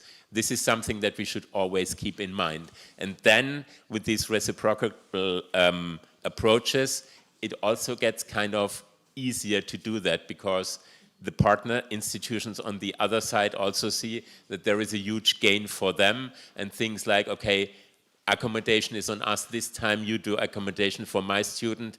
That makes life much easier, and it doesn't need real physical money, but sometimes just accommodation possibilities or helping with visa and so on and so forth, where we could really make a difference. But that's just a minor area in this mobility question. Thank you very much. We'll take only one question from the Slido, so it's also for Flagship 3. The question is, how do you handle IPR and company secrets when students are engaged in solving real problems? It might concern other flagships as well. So that was a question definitely for the ITT that we had. We have several approaches to make sure that this is not a problem during the ITT. So with ITT, we get real-world problems, and we are discussing them prior to the event with the 2 companies, and we tell them in clear words that what they present to us must be on a level so that it's publishable, for example, as an outcome of ITT and so on. In mathematics, for example, or also in data science, it's possible to go to one level of, without going to a toy problem, to come up with instances of problems that are of general knowledge that have been also reported over the last 10 years to just exemplify where the problems are. As soon as the idea of ITT is to convert these questions that still are in R&D departments into mathematical projects, into research projects, either master or PhD, and then you have to approach your own department for legal rights, etc., to write a non-disclosure agreement or to come up with a first draft for IP rights, etc., etc., depending on the next steps that you do. ITT itself is a one-week thing, and I would say even a competitor of SAP might attend this and not find something that they could kind of prey on. But the next steps have to be closely monitored also by agencies of the relevant university, and we have to professionalize that. I don't know how that is in the Alliance. I know that it's a topic for Heidelberg, definitely was over the last 7 years, Science Value Heidelberg. My rector is nodding, so I'm probably telling the right words. But we have to, even as comprehensive universities, we have to make this next step. We are not technical universities. We might not have that level of knowledge, but going from open topics to, well, this we do together, but in principle, everything is in literature, so everybody should know. And then a PhD project where really groundbreaking research is done has to be accompanied by IP contracts, etc., etc. And I'm happy as a scientist to give this to someone else who has more knowledge than I have. Thank you very much.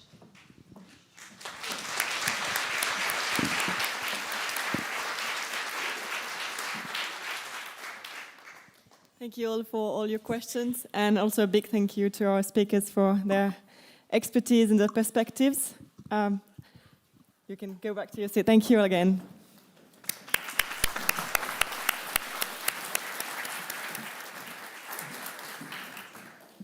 It is always really nice to see how much progress we are doing concretely in the Alliance.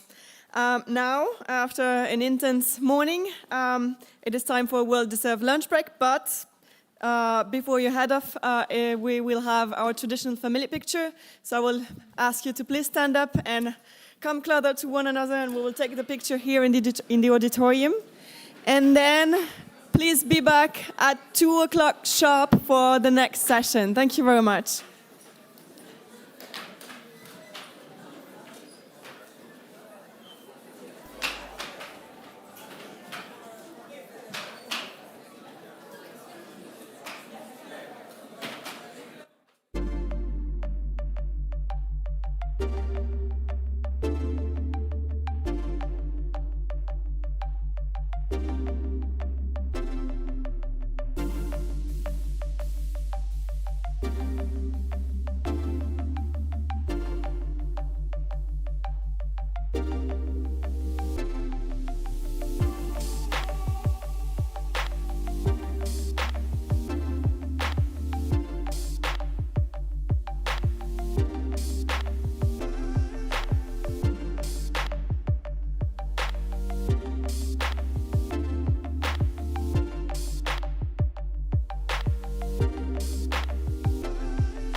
clé USB par hasard. Il y en avait une là, je sais pas ce qu'il en a fait. Ça, c'est pas notre équipe ou c'est de Brice? Sinon, je vais emprunter un. Il y en avait une. Mélanie, il en avait une. Ah mince, ok. Je suis désolée, j'ai complètement oublié.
Welcome back, everyone. I hope you had a nice lunch break and that we are ready to continue because we now move on to the General Assembly of the Alliance. And to start the session, I am delighted to welcome Professor Nowak, Rector of the University of Warsaw and current 4E+ Chair, who has guided the Alliance with great dedication and will now open this General Assembly. Rector Nowak, the floor is yours.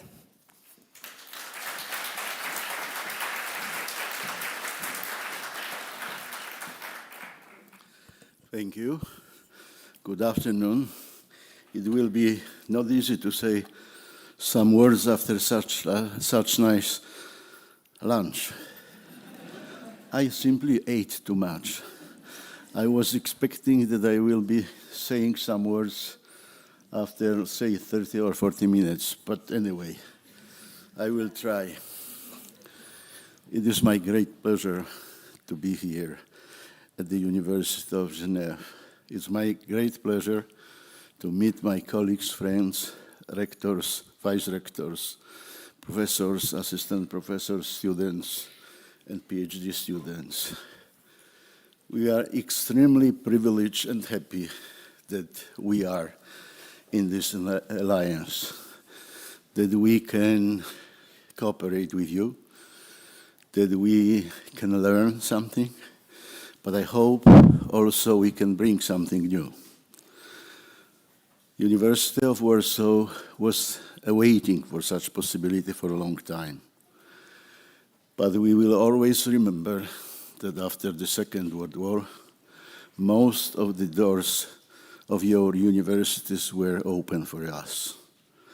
In Germany, in France, in Switzerland, in Italy, in Denmark, in all those places. Just now, I believe, and I am strongly convinced that we can be partners, that we can be good partners, loyal partners, but also we can bring something, some new ideas, some new proposals, because the world has been changing. Universities have been changing. It is not the same world like it used to be 20 years ago, 25 years ago. Europe is losing its position. I have been invited to many places recently: China, Singapore, Hong Kong, Taiwan, Peru, America, some American universities. And what is important for us, I think in particular for us, everyone in each place was asking about us, about the universities, about our alliance. Many were criticizing European Union. Many they were indicating that Europe is losing its position in terms of military issues, political issues, economic issues. But they were hoping and they were indicating how clever we are, and to some extent the European Commission, that they decided to finance such kind of alliances. We are in one of them. And I wanted to say thank you. Thank you that you agreed some years ago, Poland, but also other universities from so-called developing countries could join. This morning, my colleagues and your colleagues, our colleagues, proved how important is this alliance. In terms of teaching, I'm extremely proud that so many students decided on the platform take classes also at the University of Warsaw, but in reality and online, because this proves that the people from the University of Warsaw have something to say, that they know foreign languages, that they are open, and our students on all levels are interested in coming and studying at the University of Warsaw. They were indicated also possibilities of development of research. We are and we will be supporting very much research also spending our money, Polish taxpayers' money, not only because we are looking for money. In a minute I will say some words about that, because we are absolutely convinced that money is important, but the research is important and teaching is important as well. And everything was proved and was showed here. I am extremely pleased that our colleagues on different levels have been cooperating, have been trying to publish, have been inviting students, PhD students, and support students and PhD students. I am also happy because number of grants we are obtaining at Warsaw University in recent time, in particular in the last 3-4 years, has been considerable increasing. Also, the most important grants like IRC grants. This is also partly because of our alliance and because of our cooperation. The alliance is stable. I would say even that it has been developing. So someone asked me, Rector Frauke asked me whether I am set to passing the key or the pen to our colleague, our friend, and rector of Geneva University. No, I am not set. I am pleased because we are doing pretty well, and always when someone or something new appears, there is a chance that it will be better. And because we are part of the alliance, so I will be passing the pen in a minute with a pleasure and with hope that we will be cooperating further. We survive some changes, of course, within our alliance. In particular, we change, or not we, but because of the legal regulations, some rectors, 3 rectors, we changed 3 rectors and maybe 4 rectors, but I am not counting the fourth one. So it was a change because new people with new faces appeared and they immediately adjusted to the alliance. So this means that our alliance has some kind of a good climate and good atmosphere as it's bringing people together. This is probably the most important thing, that we can sit together, we can exchange ideas, we can sometimes be more pleased, sometimes less pleased, but this is about the universities, it's about Europe.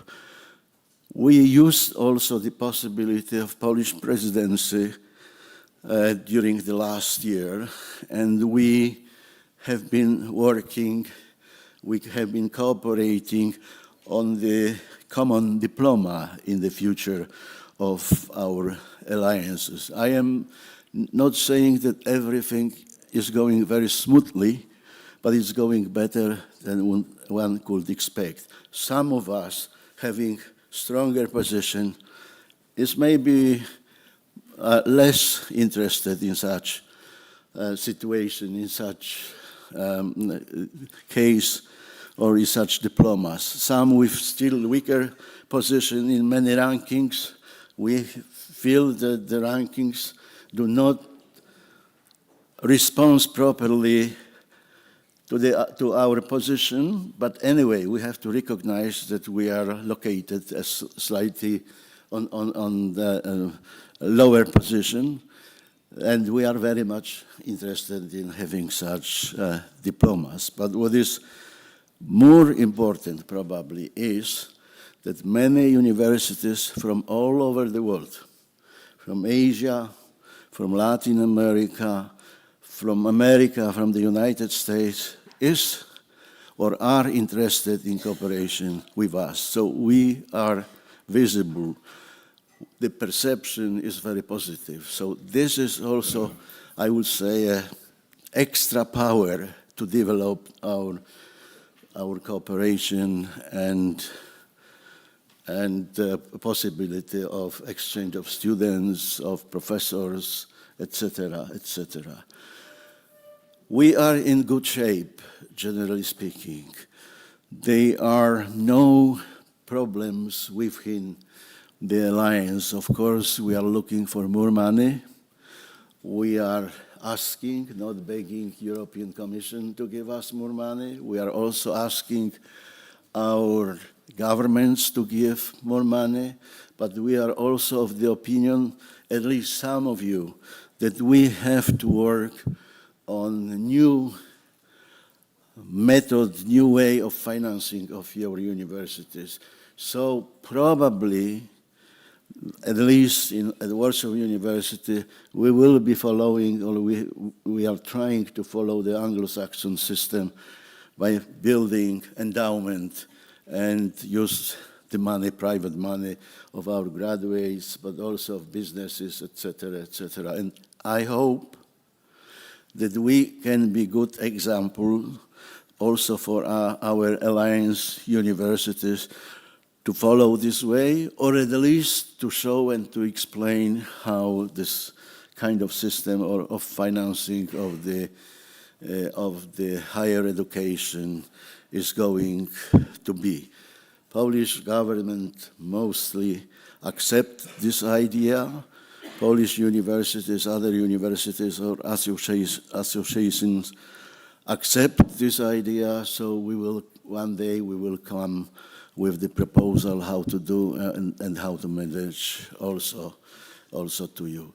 So not monopolizing the discussion, I wanted one more time to say thank you for everything we have been doing together. There is one more message.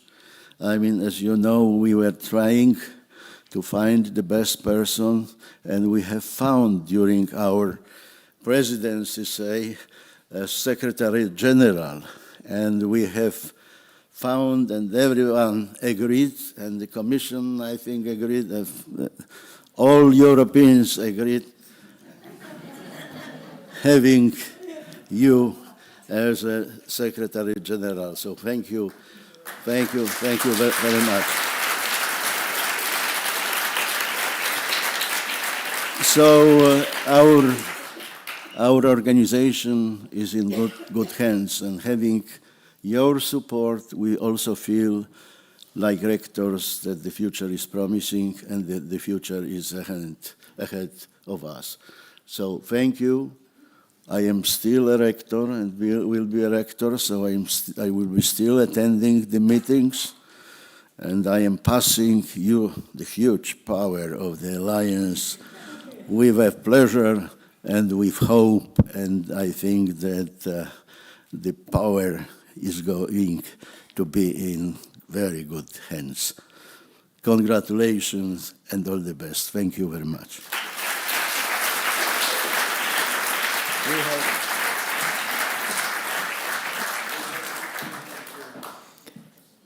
Thank you very much, Rector Novak, for kicking off the assembly and for your leadership over the past year.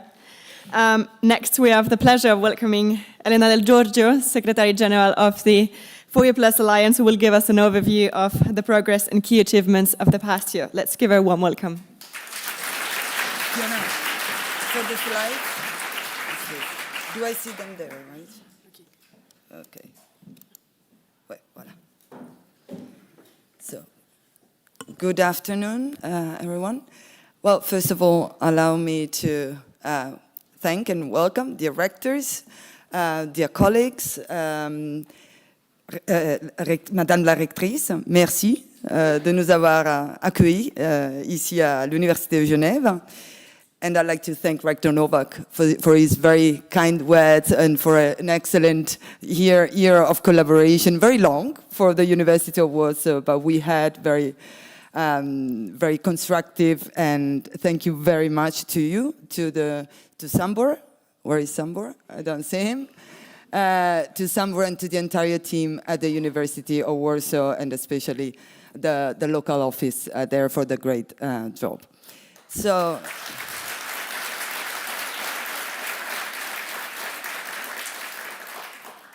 I take the occasion also to thank the UNIJ team. We've been preparing for the transition together and looking forward for this new year. And thank you especially also to the local office at UNIJ, and I think a big shout out here for the organization and for welcoming us so greatly. I don't see them. Thank you.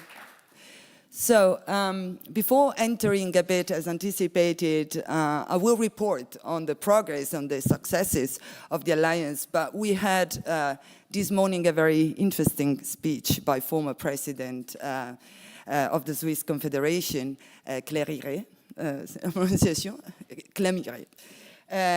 And I think, we use in our slides this classic presentation, is the scheme that in a way introduces our alliance and where we see our main features. So 8 member universities, large, comprehensive, research-intensive universities, very well balanced geographically from the geographical point of view, over 320,000 students, almost 60,000 staff.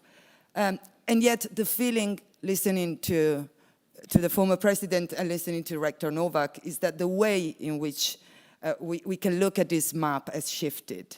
So we had this morning that the global order and the institutions that underpin it are at stake and challenged. We heard from you that the very perception and role of the European Union is challenged around the world. So obviously, while looking at this, the very meaning of our collaboration changes. We used to name it an unprecedented opportunity when the initiative was launched back in 2019. That still applies, but we're probably moving towards an imperative now. Faced with unprecedented challenges, the deep cooperation we're setting, it is not only something important and useful, it is something very, very needed. And so this is a bit, I think, the way we should also interpret the results that I'm going to present. This morning we heard, and I'd like to thank all the flagship coordinators, we heard of their many activities they're carrying on. And the flagships, let's remember, were initiated in 2017 when the governance back then, some of you were already there, reflected, especially with the focus on research, on the main topic to be addressed. And yes, yet also here we see some shifts. Let's think of climate change. We used to address the topic in terms of forecast, in terms of prevention, and now we address it in terms of reality and in terms of consequences. Same goes for democracy. We used to use words like promoting democracy, and now we're saying protecting democracy and European values. So this is to say that, again, all the results here should be understood in a new context, under new challenges, but with a renewed motivation to work even better on the opportunities and challenges we have ahead. So 2024 and 25, the last year, has been to many extent a transformative year for FOR-EU+. Rector Nova mentioned this is my 7th annual meeting, but it's the first as Secretary General, and allow me to thank you all for the trust and to say that it is an honor to serve the Alliance in the new capacity, an alliance that I've been following from day zero, and I've had the pleasure to see thriving. So some other, but the two true changes are that we set up the Brussels office, and we are setting up the new legal entity, the ASBL, the FOR-EU+ ASBL. And I'm really glad to say, Habemus ASBL, meaning that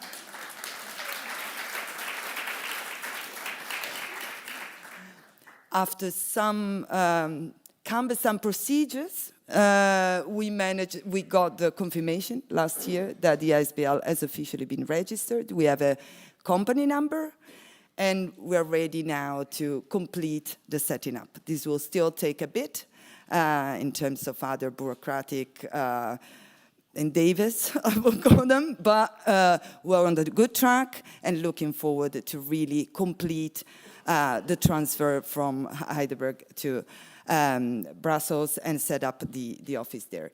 But transformative because it's not just about having a legal entity. The idea of the legal entity was there since from the start in For You Plus with specific objectives, that of deepening cooperation, that of having a dedicated entity to support the universities in this objective, and that of having also a neutral ground for equal members in the alliance.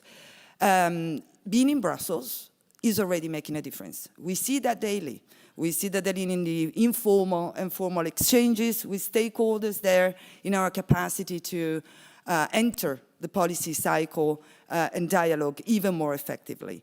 So this is the door of our new office. We moved in June, and please remember this is an open hub for at the service of our 8 universities. So if you come to Brussels, we're gonna discuss with the rectors and setting up appointments with MC members with a work plan there, but the door is open for all the colleagues to visit us and make the most out of our presence in Brussels. Second major transformation. Last year, we launched our new For You Plus European For You Plus strategy 2025-2035. We have one of the few alliances that launched a 10 years long strategy. And it's a comprehensive strategy.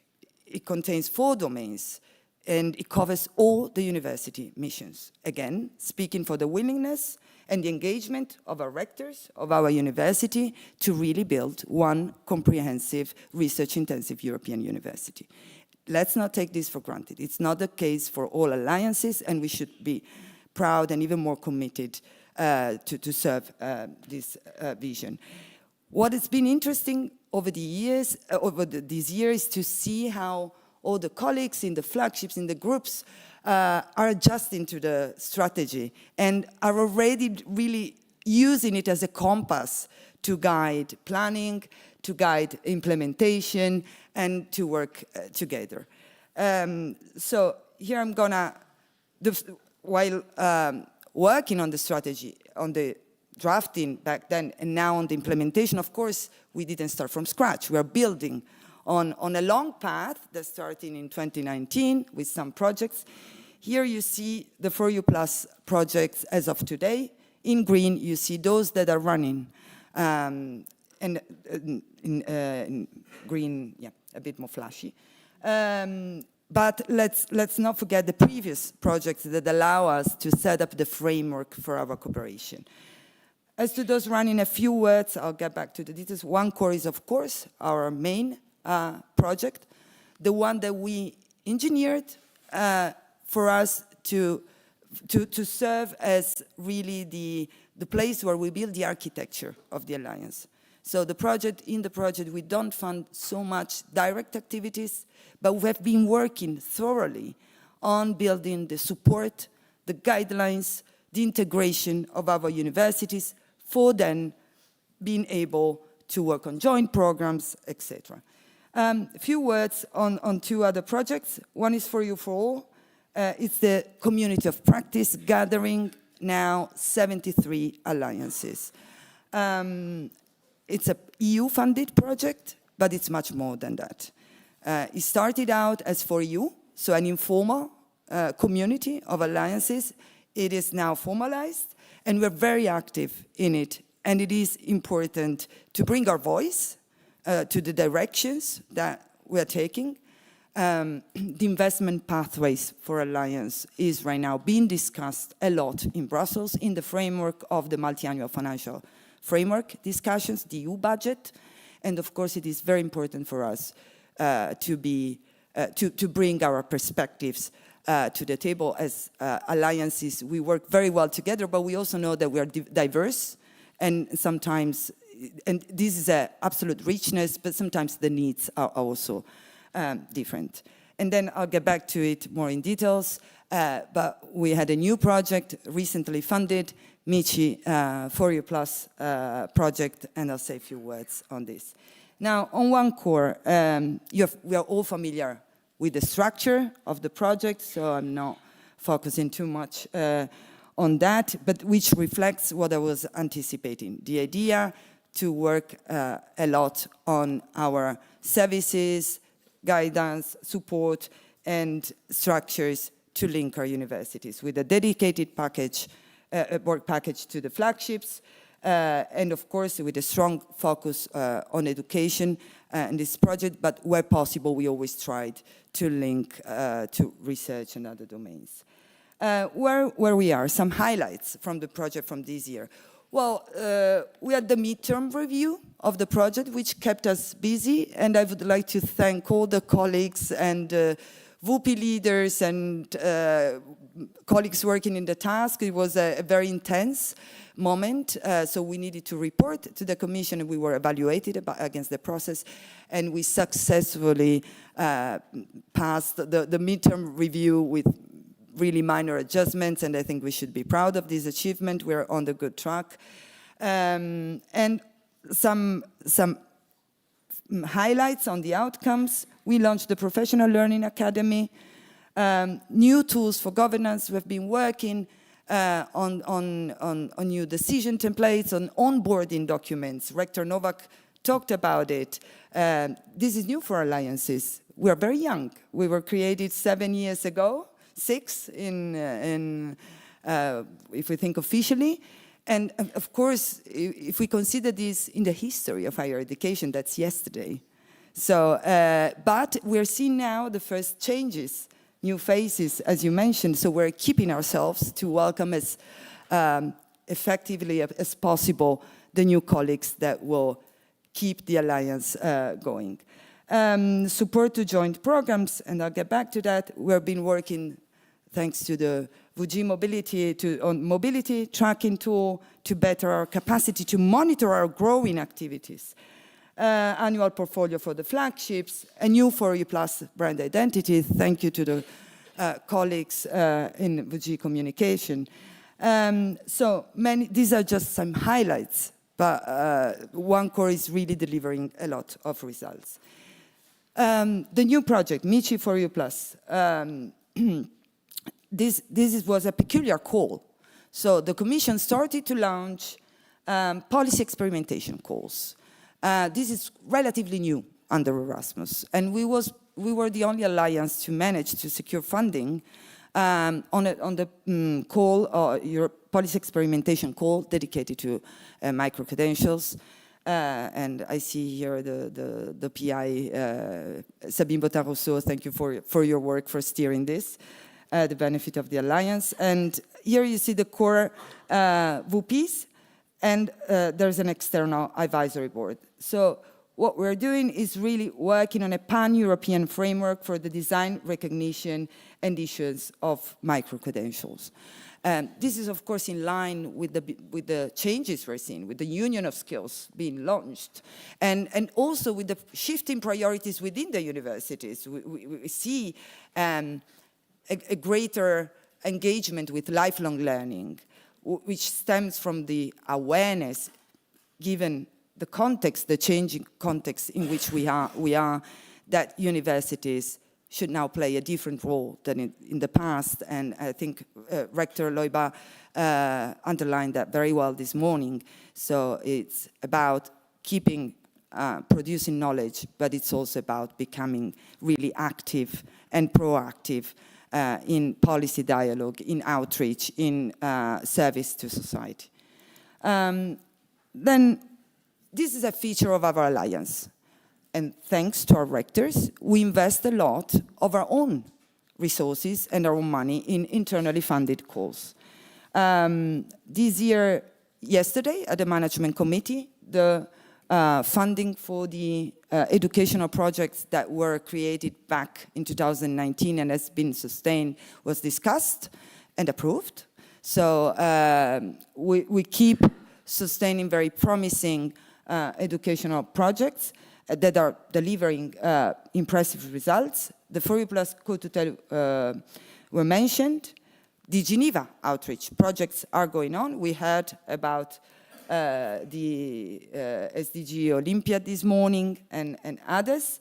The entrepreneurial project management is also an internal activity.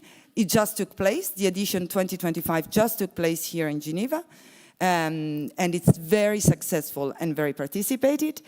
And then the mini grants. And thank you here, the University of Warsaw and the University of Charles, and Charles University kept mini grants played a role. And I think, for instance, yesterday I had a nice conversation with students who got awarded a student mini grant involving other students from other alliances.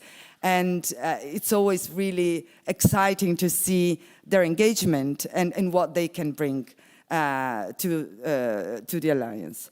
And then this year, some news, we launched the first pilot, BEEP Pilot Call 2025. And thank you to the colleagues to set this up. There's an enormous work behind this. So it needs to be underlined. You all know that setting up internal calls, managing them, entails a lot of effort, but it is also paying off because we're seeing results. Perhaps one, especially here, we're now in the 3rd edition of our 2 main calls, the visiting professorships and the Seed4U+. The visiting professorships 3rd edition was, so the approval of the proposal was finalized this year. And as you can see, we are, the results were, 18 visiting professorships were approved this year. So the numbers are going up on both the applications, and we devised the call in a way so that we could fund a bit more visiting professorships, because this is a very important tool. Seed4U+, this is an important investment from our universities that is truly delivering. Right now, applications are going up and up, and the projects are currently being evaluated, so stay tuned. The results will be published soon. Mobilities. What we saw this year, our mobilities are growing, and there are a couple of data here that are very interesting, because there's an increase in numbers of mobilities under regular Erasmus+. What does this mean? It means that we're managing to embed the Alliance in regular, the activities of the Alliance in the regular offer. And also there are new agreement addendums being signed for both Erasmus+ and short-term virtual and blended mobilities. One addendum on medicine will be signed here. And so it's another here at the annual meeting, so it's another piece of the puzzle that we're adding. And then our 4U+ joint programs. We heard this morning about the joint programs. We have 3 running, but there are much more in the pipeline going. Now, our joint programs not only enrich enormously the educational offer, we read the numbers of the applications and how attractive they are. So they enrich the educational offer of universities, but they're much more than this. So through the joint programs, we are building expertise and contributing to the development of the European degree, which is topping the agenda right now of the European degree label. We're testing the criteria. So our joint programs are perfect test beds for policies that are being discussed, not just European degree, how to use AI in education, or other type accreditation, etc. So as a dear colleague put it, they're a goldmine of data through which we can learn, assess needs, imagine needs, and contribute to the development of the policy landscape. So again, these are, again, stay tuned, because there are way more to come. Our student portal keeps running. This is an excellent result. We're one of the very few alliances that since very early built this up. And thank you to the colleagues working in ICT for the excellent work. The number of shared courses is pretty impressive. Over the years, it has changed. We added new offer, the new partner, when University of Geneva joined, we added the alliance, we added the courses. Paris Panthéon-Assas is working on reaching the offer, and it is very used. And the idea for the future is to keep optimizing the portal.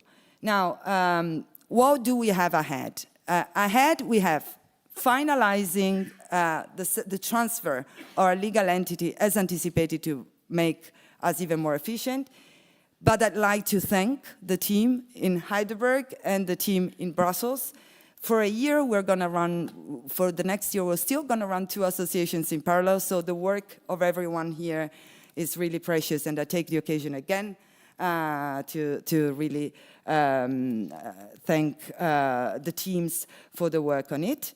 And while in Brussels, what we have ahead is especially the implementation of the strategy. So we've been discussing already with Rector Loibin, the vice rectors in Geneva, to devise a work plan for next year for implementing our strategy.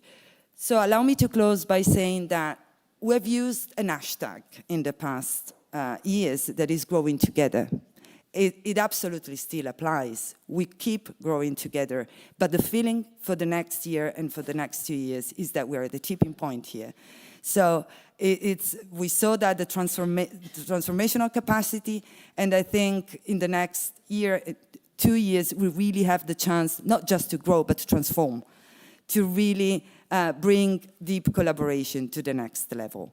And we're looking forward to do that together to build our own one comprehensive research-intensive European university. Thank you, everyone.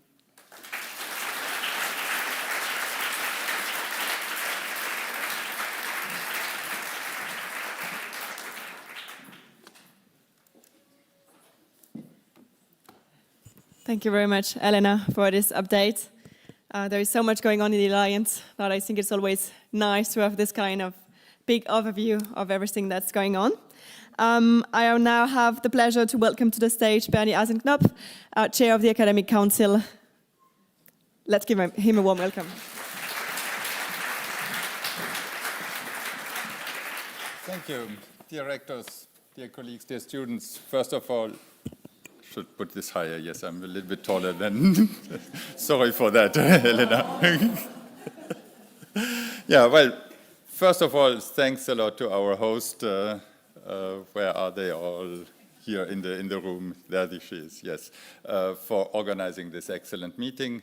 Thank you also for this very nice weather outside, so that the people who have left after the lunch break can profit also from this city.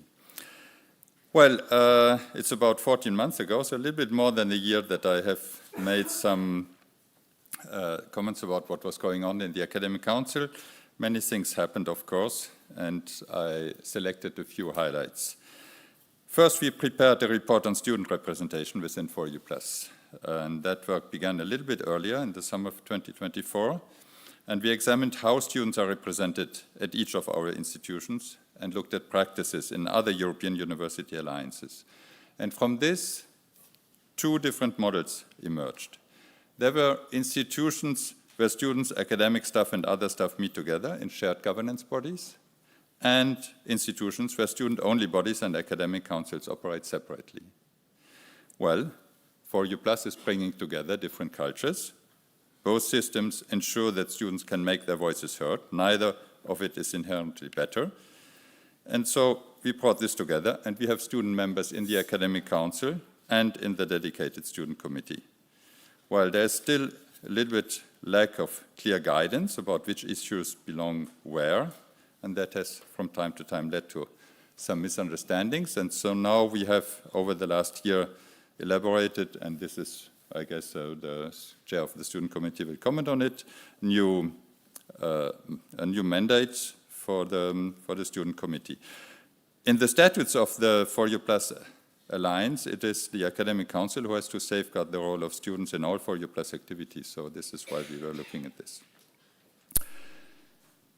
Well, a second point that I would like to mention is that the Academic Council is continuing its role in quality management in 4U+. Last year we produced our first report as the Internal Auditing Board, and this year we prepared for the second auditing round. First with Swantje Schirmer and now with Sonja Kiko. I would like to thank also Swantje for her excellent work on this. Let me repeat here what I have said on several occasions, but I think it's really important for this quality management, because I know that quality management is very often seen as something very boring and yet another Excel file to fill in. the Academic Council is not the inspector's office of 4U+. We do not verify whether you meet our requirements or anything like this. It's really not like that we are working as an internal auditing board. We would like to work with the existing data, with the university's own reflections. That's why this university reflection report that is handed over to us is so important. And we would like to provide constructive advice. I very often say that we see ourselves as critical friends, and I mean this. We are offering insight, encouraging self-reflection, and certainly not assigning blame. And this year, this approach has also proven useful beyond auditing. For example, within the work package 6 of OneCore, Anne Sommer and Annie Jürgens came to us, and they asked us to provide feedback on the sustainability and scalability of the flagships. And I think this is exactly the kind of internal support that the Academic Council can offer. And I would like to encourage more colleagues to make use of the Academic Council for that purpose. Then, of course, we can't solve every problem, and sometimes our role is just to raise awareness. And my third point is an example of that. It concerns grading and grade conversion. And I already talked about this yesterday in the management committee. As all of you know, 4U+ spans 7 different national grading systems. And it's not just a matter of converting between numerical scales, converting centimeters in inches, or converting whatever, miles in kilometers. Because each system reflects a distinct academic culture. And I reuse an example of my own country and my own colleagues and probably myself. A French teacher, if he thinks the performance of a student is excellent, he will say, well, you are a brilliant student, I will give you 16 points out of 20. Well, think about your systems, how good that is in your system, 80% of the total achievement. So, in order to use each other's grades, we need confidence in each other's assessment. And I think this is something we have to work. We really have to work on the culture of grading and assessment, not just on converting numbers. And this, as I said, needs confidence, and this confidence will develop in alliances such as ours. If it's not 4U+, if it's not an alliance where we are used to work together, where we can build up this confidence, then where else can it be done? So my message to the colleagues here in the room who teach is very simple. Let us make assessments meaningful, transparent, so that other teachers understand their value, because only then we can have this seamless student mobility. And I would like to add one point, because 4U+ is not acting in a vacuum. And we have already had this morning the very nice speech of the former president of the Swiss Federation, and also Elena touched a little bit upon the context where we are. When I look back on the past 12 months, I also see developments beyond 4U+, beyond developments in the political sphere that I think we cannot ignore. I see universities face growing public scrutiny and political, financial, and legal pressure.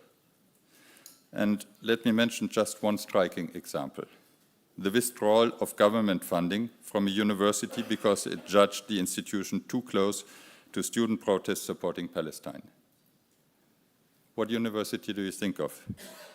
This is not distant Harvard or Columbia against Trump. This is France. This is happening in Europe, here and now. I refer to the situation of the university in Lyon, in France, where sure, the amounts of money are not the same, because Harvard lost 2 billion from Trump, and the University of Lyon lost just 19.4 million from Laurent Wauquiez, the head of the regional government. But I think these political attacks on academic freedom, I see these budget cuts that weaken our institutions. I see new laws, such as restrictive visa rules, that are eroding mobility and limiting the free exchange of ideas. I see parties holding views incompatible with the values of science, education, and research, incompatible with the core mission of universities and gaining influence in all our countries. I see increasingly universities framed as a problem. And I think we all know the truth. Universities are an essential part of the solution. And I think that is why we must remain open, engaged, and vocal. We must remind society again and again, we are already doing it, but again and again, that universities conduct the research that helps us confront the polycrisis of our time, that they drive innovation, that they educate the people who will build and deploy the solutions our future depends on. And I think A4U+ is uniquely positioned to make that case. We are 8 strong universities in Europe, North, South, West, Central, East, inside and outside the EU, working together at a European scale. What we achieved collectively has the power to resonate far beyond our campuses. Let me end by recalling a moment that inspired me, and probably many of us this year, President von der Leyen's speech at the Sorbonne. I was very lucky to sit very close to her when she gave that speech. She spoke passionately of freedom of thought, and I quote her, importance of investing in fundamental, free and open research. That was a powerful and ambitious vision behind the call, Choose Europe for Science. So I think now it's our turn, our task to transform that message into Choose European University Alliances for Science, Choose 4U+ for Science. Thank you.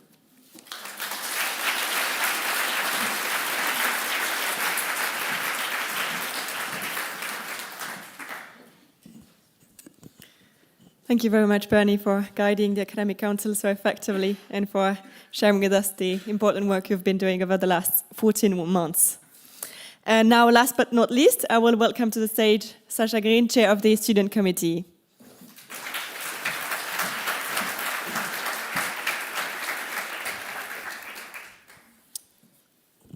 Good afternoon, everyone.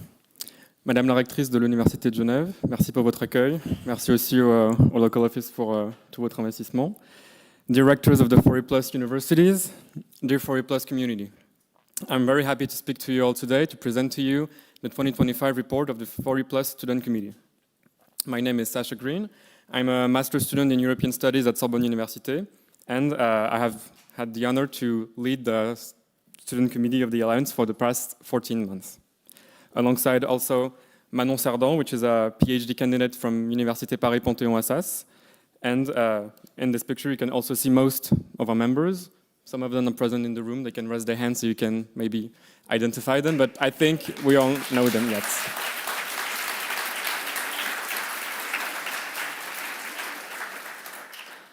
Now to the report.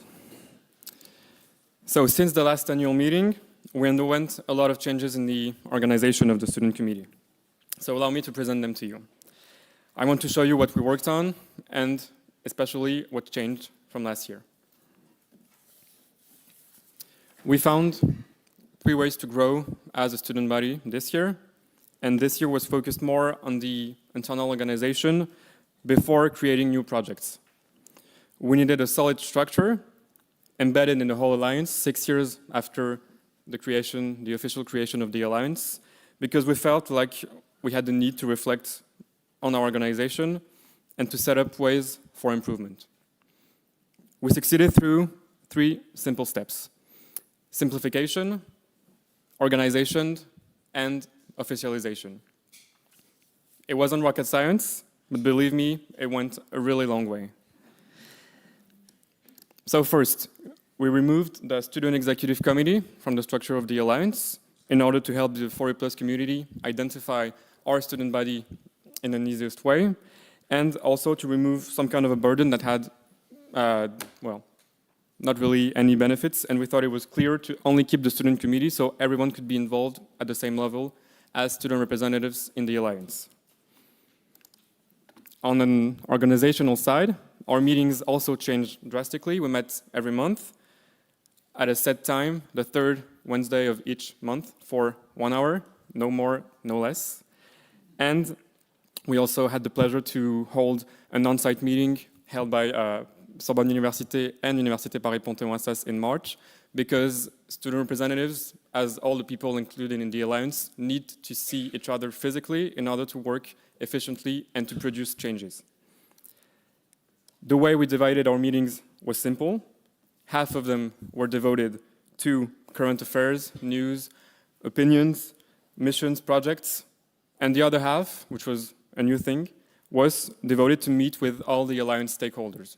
So academic council members, flagships, student ambassadors, general secretariat, quality assessment. We all wanted to explore new ways of working together. I think we've all heard 100 times since the beginning of this annual meeting that we had some communications issues and that we needed to work on. And this was our way this year of working on it, and I think it worked really well, and it was really appreciated by both the students but also the Alliance stakeholders. Finally, with the precious help of the Academic Council, Management Committee, and General Secretariat, we officialized our new organization through a code of conduct, and most importantly, as Bernie said, a new mandate. Thank you, Bernie, in particular, for your precious help during these months. We had to work a lot to compromise, but we reached, I think, a really good end, and I think it sets a good plan for the future students. And needless to say, all of these simple changes worked brilliantly. They brought higher turnout to the meetings, more engagements from the student representatives, and generally more enthusiasms from the students to be representatives, but also from the rest of the Alliance to work with all the students. This new framework enabled us to successfully cooperate with everyone in the Alliance and to give a hand and to help them to reach the students and to organize student-led projects. Here's a few examples of major events that we participated in the organization. We had, in December 2024, the 40+ for Ukraine Student Conference that was actually the second edition held in the University of Warsaw, with the help also of other Ukrainian universities. We had a few Student Days events, one in Copenhagen. Also, the Feeding the Planet event in Milan in October this year, which was very successful and that brought students from all over the Alliance alongside food policy specialists, municipalities, academics. And also, we participated in evaluation of the new blended intensive program call during the summer. This participation to established events gave us the confidence also to integrate real project governance from the seed of the project. I have two examples. The first one is Mishi project. As the chair of the student committee, I gladly attended the project management committee of the project, so work package 1. And we also now are thinking of new ways to integrate the work package 3 in order to work on the design of the educational offer. We also managed to propose a student representative from the European Student Union to sit at the external advisory board, because we thought it was also important to have someone from the exterior, but as a student, that could draw inspiration from what was done in the other alliances. And coming from the European Student Union, they usually are very specialized and they know a lot and they're very knowledgeable, and they have a precious help to every project that they contribute to. And through all of these projects, in my opinion, we reached a long-lasting trust with all the Alliance stakeholders. Everyone in this room, I think, it's a really beautiful testimony of what we've done this year. The real strength of our Alliance, we said it before, is that we know each other really well. We know the ways our institution work. I think more than any other universities in Europe, us 8 universities know how we work, and it enables us to create beautiful projects and also to integrate the students inside of them. Us student representatives in the Alliance are here to co-create the projects to build this European dream with you all. Sure, there are many challenges, but there are as many challenges as there are for working with 8 different universities, 6 different native languages, 7 different countries, and so on, and as all the challenges that exist also within the European Union, even though we're 27 members. Including students is crucial to the success of this alliance. Not because students will be able to give an opinion on everything and anything. for example, if you ask me about the content of the medical symposium on whatever, or something that is not my field of study, I will not be able to give you an honest and a just answer. But as very justly one of my fellow student representatives from the student committee says, we are experts in student needs. Not experts in everything, but we can help you reach the students, we can help you design the courses, the events, so that in the end, all students will participate. All the work I've presented you wouldn't have been possible with the support, as I said, of my brilliant student committee this year. I'm really proud to have been your chair for the past 14 months. You did an incredible job.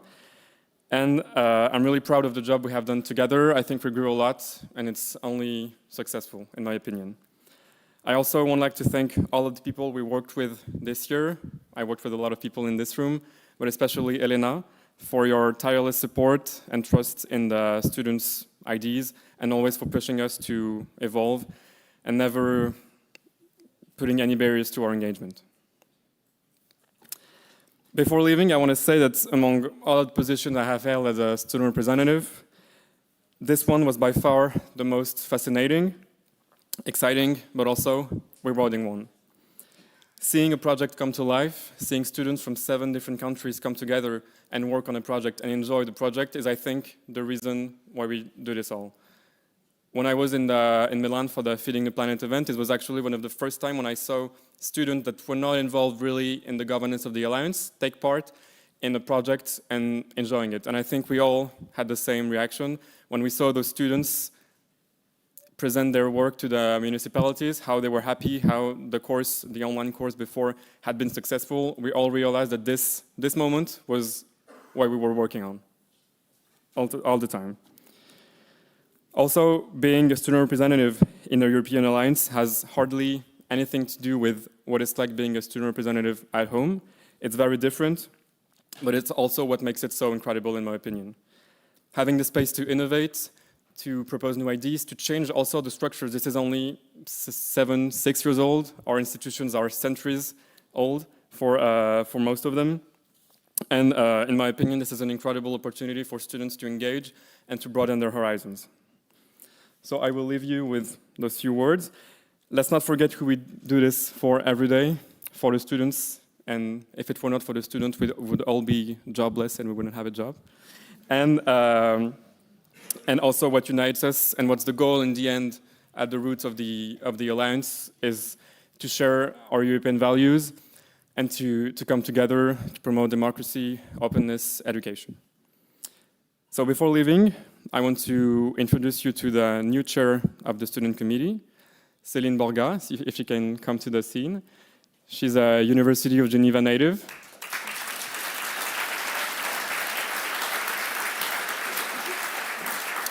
And she'll say a few words to introduce herself. Thank you, Sasha, for introducing me, and good afternoon, everyone. My name is Céline Borga, and I am a student from the University of Geneva. It is a real honor for me to be here today, and I hope to continue the amazing work accomplished by Sasha and Manon, his vice president, this year. A big thank you to the student committee for the trust placed in me, and also my vice president, Georges Coury, from the University of Copenhagen. And an enormous thank you for the Geneva local office for the amazing support they gave to me along the past years. So thank you very much for your attention, and I'm looking forward to collaborating with you.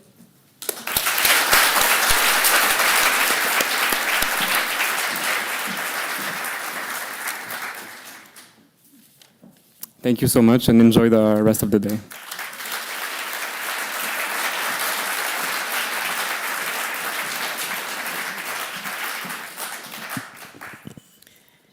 A big thank you to all of our speakers, and thank you to Sasha for your dedication over the past years. And we are very, very proud that Céline is our new student committee chair. For us, it's a nice symbol as we are taking over the presidency. So thank you, Céline, for your dedication as well. Looking back on the past year, it's clear that we have made a lot of progress, and there is plenty to be proud of across our 8 universities. And this wraps up this part of the General Assembly. It's now time for a well-deserved coffee break. Enjoy, recharge, and we'll see you back here at 3:30 for the handover of the Foyer Plus presidency. And I just invite all the rectors to please make their way just outside of the auditorium to the media backdrop to take a group picture, please. Thank you so much. See you at 3:30.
Welcome back.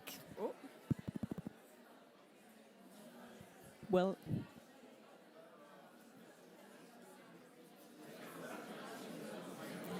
Welcome back, everyone. Please take a seat. We will soon start.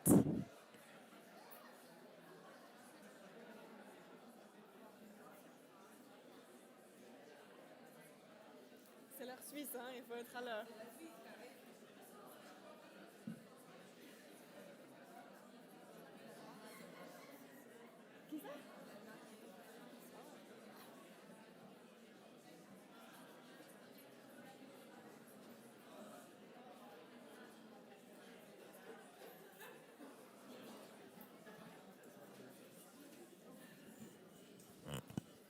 Welcome back. I hope you enjoyed the coffee break.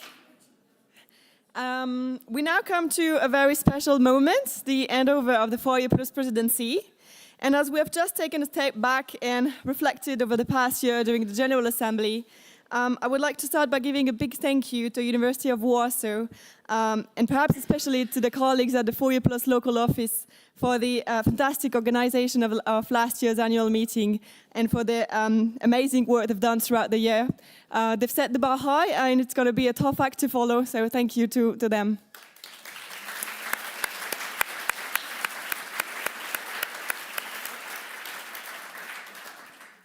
Now I would like to ask all rectors to come up on stage to share this moment together. And I will pass the floor to Audrey Lebas, our rector.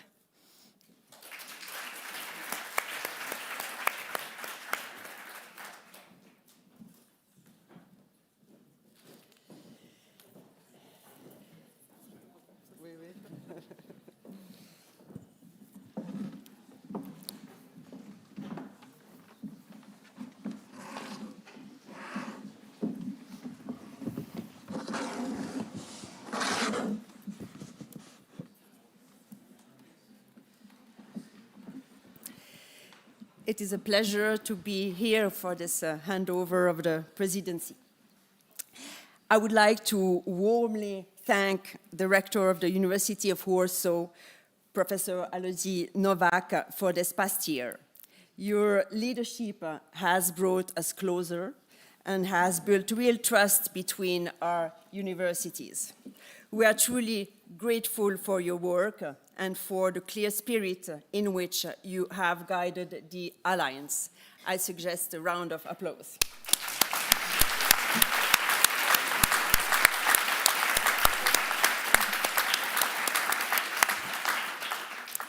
I am honored to take over, and I will do my best to continue the momentum you have created, dear Elodie.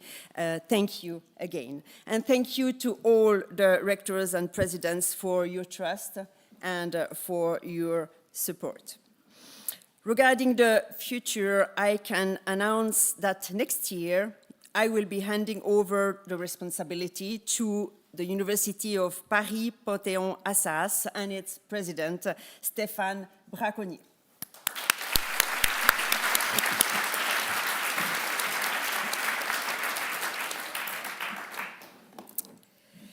Now let me share a few words about a tradition from Geneva, the escalade, and the story behind the chocolate marmite that you can see here on the table.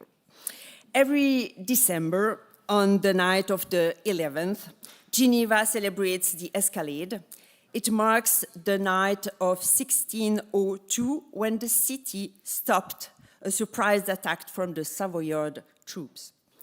Thanks to the courage of the people and to the famous Mère Royaume, that would be Mother Kingdom in English, who is said to have thrown a pot of hot soup on the enemy soldiers, Geneva kept its freedom. Today, the escalade is a joyful celebration across the whole city. There are parades, costumes, family events, and of course, the chocolate marmite. It has become a symbol of Geneva's spirit, creative, united, and strong.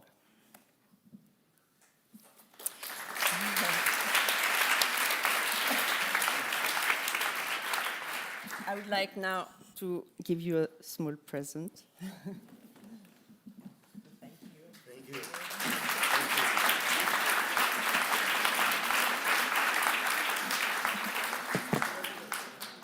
This is the presidential pen, which I am conveying to you. Thank you. We've hoped for further cooperation, and I'm absolutely very positive about the things will be going very well. Thank Thanks you a lot. for hosting us, and thank you for everything. And It's a great pleasure for the picture.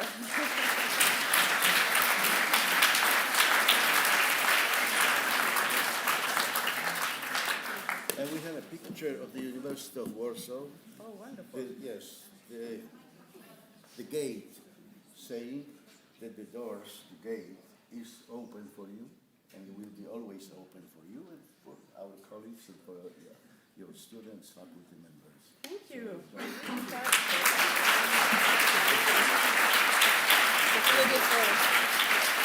Beautiful old picture.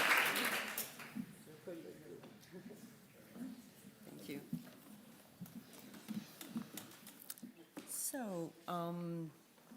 Fiona, give the floor to Fiona now. Thank you. Thank you very much. All rectors have received a Swiss box of chocolate, so I hope you will enjoy the Swiss delicacies. And thank you. You may join your seats now. Thank you so much. Thank you.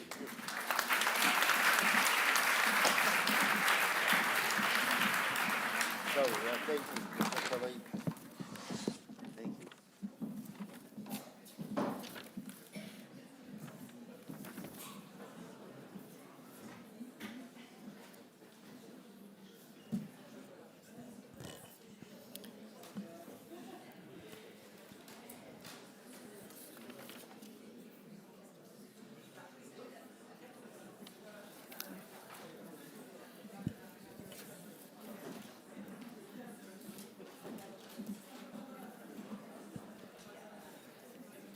So, dear colleagues, it's again my great pleasure to introduce our last speaker of this afternoon, Professor Christine Cadous from our law faculty for the closing lecture of our annual meeting. Please, Christine, join me on stage.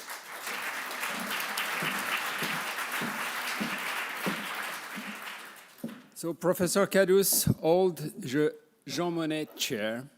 She heads our Center for European Legal Studies and is the founding director of our master's program in European and International Governance. And a little note to our 4E+ colleagues. She's also a visiting professor at Paris Assas. And she also has taught at several other major institutions, including College of Europe, University of Gand, Nice, and Bordeaux. She is the author of numerous publications on international and European law. As an expert of Swiss, European, and international law, she regularly advises various public and private entities, companies, international organizations, and government. So, without further ado, I give you the floor for your lecture, Christine. Thank you.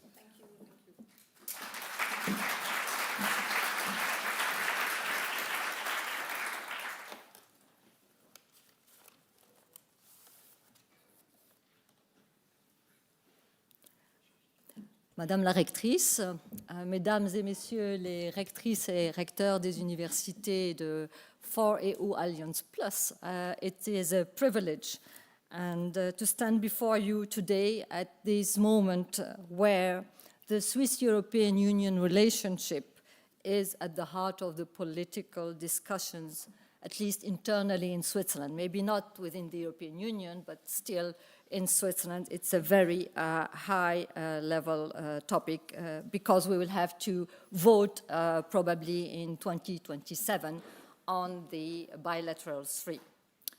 The relationship between Switzerland and the European Union, a relationship that has shaped decades of collaboration, is entering a new and stabilizing phase. The negotiation that took place till last December, that was in December 2024, our government, the Swiss government, decided that the outcome of these negotiations were considered as positive, and he went further with the topic at the political level. These bilateral three packages symbolize a shared commitment to deepening cooperation, to modernizing frameworks, and to ensuring long-term stability. In this context, we gather to reflect on the significance of this partnership for our universities. And the message is unmistakable. The stabilization and development of Switzerland-European Union relationship strengthens and consolidates the European Alliance University. And the European University Alliance, in turn, reinforces, humanizes, and stabilizes the Swiss-European Union relationship. This is a virtuous circle, a reciprocal dynamic in which diplomacy creates opportunities for academia, and academia generates trust, I saw that word many times during the day, innovation, and shared purpose for diplomacy. Today, as we speak of Switzerland-European Union forever, we are speaking not merely of continuity, but of ambition. The ambition to build a shared European knowledge space that is resilient, forward-looking, and globally competitive. What is the meaning behind Switzerland-European Union forever? It is not a slogan of nostalgia, it is a statement of strategy. It expresses the conviction that Switzerland and the European Union, though institutionally distinct, as you know, we are a third country, are fundamentally interconnected in many fields and are in particular partners in research, education, innovation, and culture. It affirms our belief that cooperation in higher education and scientific research is not separate from political dialogue. It is part of it. And we have heard this morning about the questions that was raised about academia and diplomats in the MENA UN flagship. And it underlines that universities are not passive observers of international relations. They are active contributors to stability, prosperity, and understanding across border. Through this lens, Switzerland-European Union forever becomes a shared commitment. Commitment to open scientific exchange, commitment to integrated educational programs, commitment to joint responses to global challenges, and commitment to the construction of a strong European academic ecosystem. It is a commitment made stronger today thanks to the bilateral 3 agreements, even if they are not yet signed. There is a lot of hope that this will happen soon. This new package reaffirms that the Swiss-European Union relationship is not only continuing, but evolving, modernizing and deepening. This is why the bilateral 3 package is a foundation for academic cooperation. Let us now turn directly to the bilateral 3 package because it forms the structural backbone of the cooperation we are celebrating here today in Geneva. Bilateral 3 represents the stabilization of the Swiss-European Union framework. It updates the core agreement that govern the interaction between Switzerland and the European Union, and these agreements are key for academic cooperation, like the free movement of person agreement, for staff hiring, for exchange of students, etc. Air transport, you probably all took the airport or the train, land transport, and the mutual recognition in relation to conformity assessment of industrial products in a more scientific fields. These are also essential for the everyday functioning of academic institutions, from staff recruitment to laboratory supply chains and international partnership. Bilateral 3 represent also the expansion of cooperation through new agreements. We are not only stabilizing, we are also developing the relationship between Switzerland and the European Union. And these new fields are essential. We will have an agreement on electricity, and we know how security is important in energy field. We will have an agreement on food and plant safety and other regulatory areas which, while technical, form the infrastructure of a more integrated European system. What is important about this relationship between Switzerland and the European Union is that it is a way to have a stable and predictable framework of cooperation. And this framework is important to create the conditions in which universities can plan long-term strategies. We have heard about the 10-year strategy of the Alliance, and the way to invest in joint initiatives and attract international talent. Bilateral 3 represents also a crucial pillar for research and education programs. Perhaps most relevant to us, the Bilateral 3 process is directly linked to the Swiss participation in European Union research, innovation and education programs, which had been uncertain these recent years, as you know. This package, when it will be concluded, makes clear that the objective is not short-term or temporary participation of Switzerland to these programs, but to make them durable, sustainable, mutually beneficial integration of Switzerland into the European knowledge environment. So strong Bilateral 3 package therefore strengthen our university alliance by ensuring legal certainty, political stability, and structural alignment. Two main examples you know very well: Switzerland in Horizon Europe.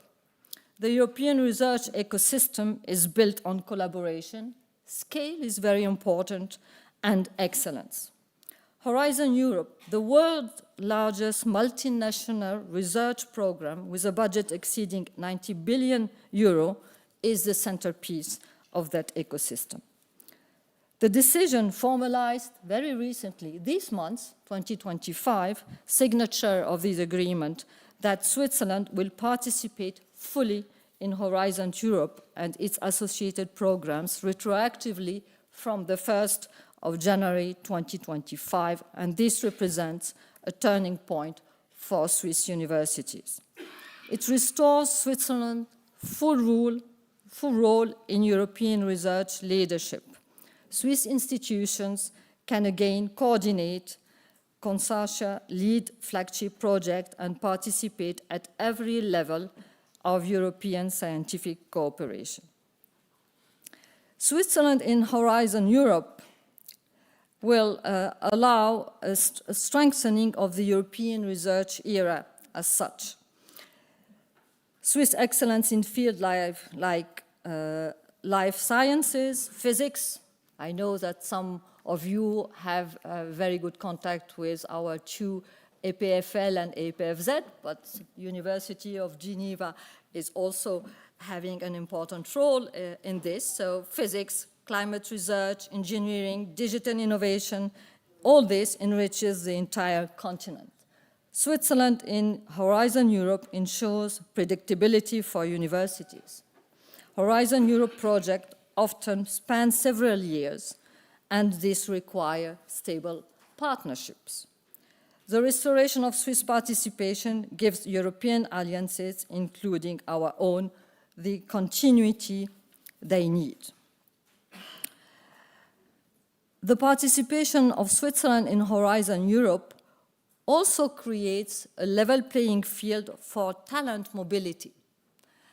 Researchers and doctoral candidates can again circulate between Swiss and European Union institutions, strengthening cross-border laboratories, doctoral schools, and innovation networks.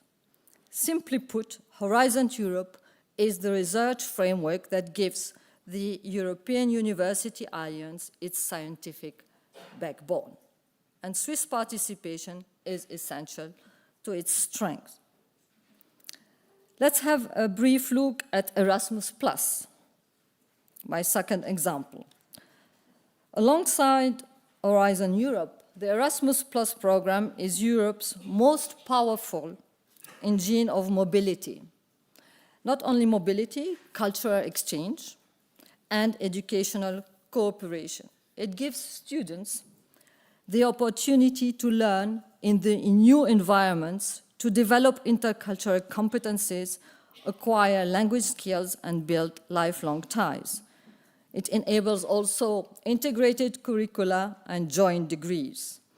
So European University Alliance rely on Erasmus Plus to implement joint programs, and I hope there will be many in the coming years, share digital learning infrastructure, design common academic pathways, and allow recognition of credits across institutions.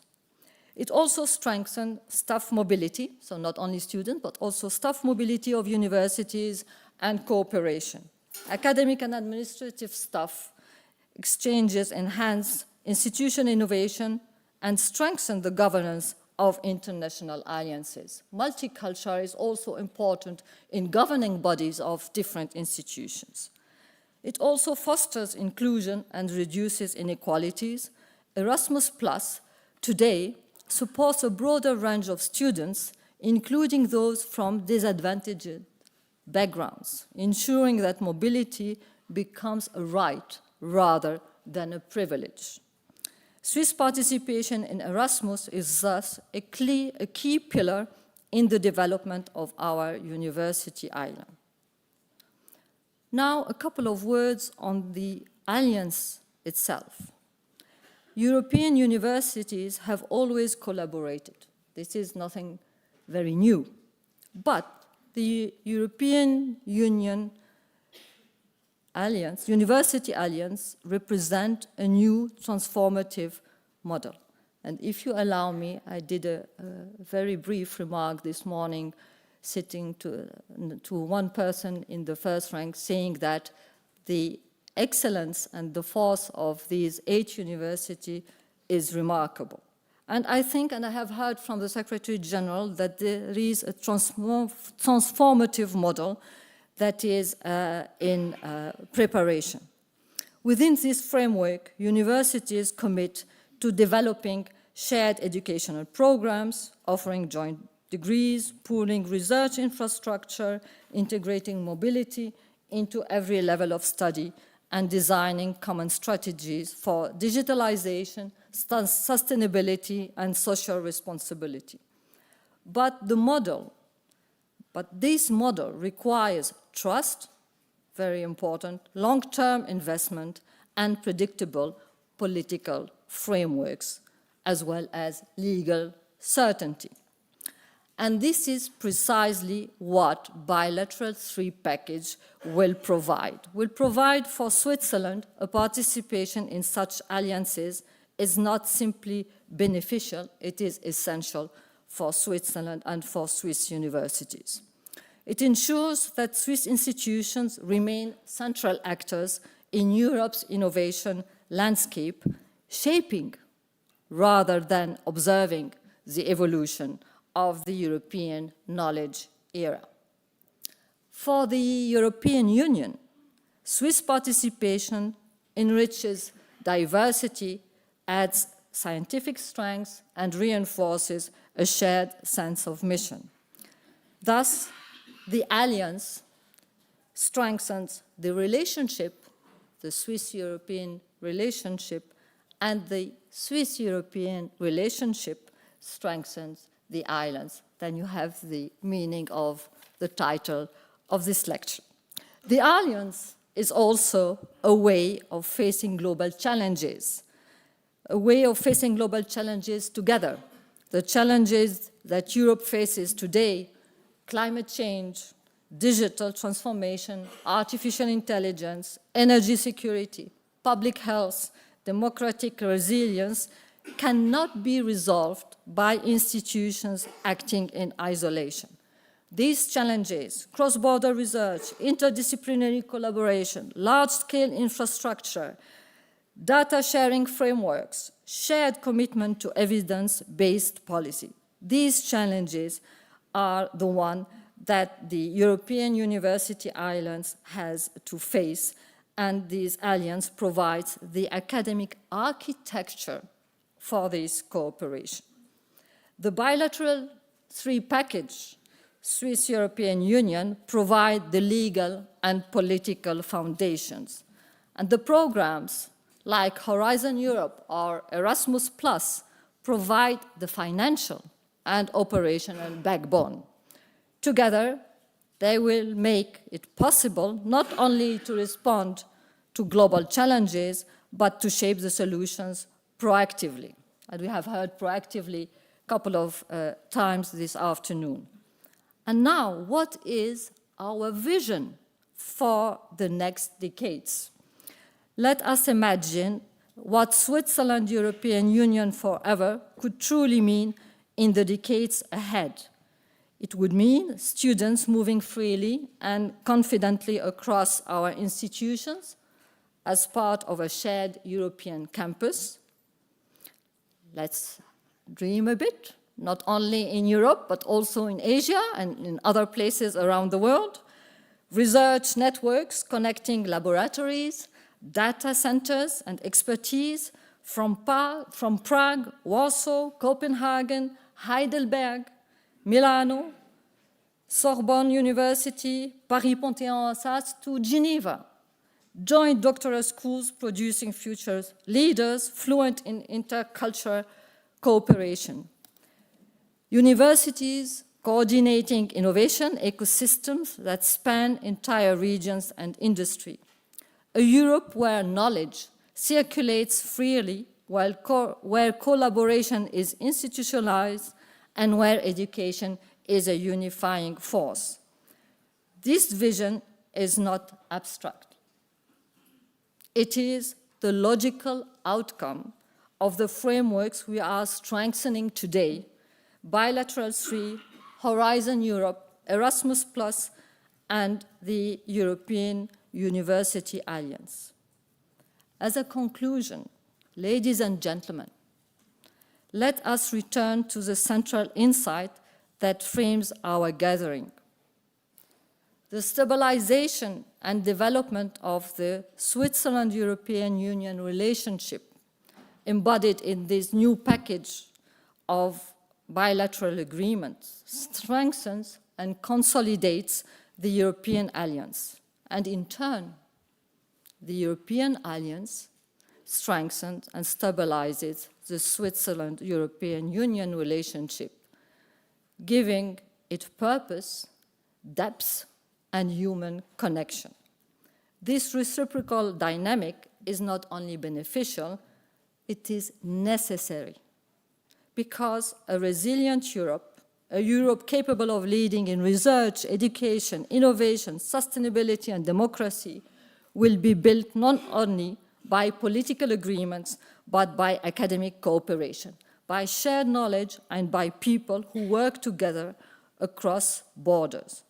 Switzerland-European Union forever is therefore a commitment to a shared future, a future where our universities act as bridges, where our students become true European citizens, where our researchers in the 8 universities advance the frontiers of science together, where Switzerland and the European Union stand side by side in shaping the world of tomorrow. Switzerland, European Union forever, for knowledge, for cooperation, and for Europe. Thank you for your attention.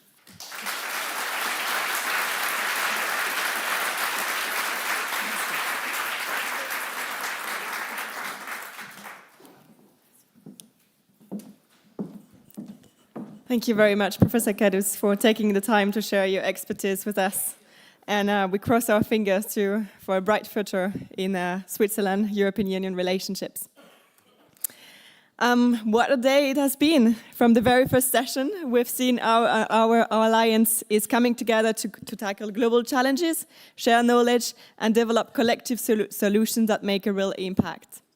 We've heard inspiring talks, explored flagship projects and actions, and reflected on how collaboration across our universities strengthens everything we do, from research to education to societal impact and to innovation. Thank you to all of you for being here in Geneva and for participating so actively throughout the day. A huge thank you as well to all our speakers for sharing their expertise and perspectives.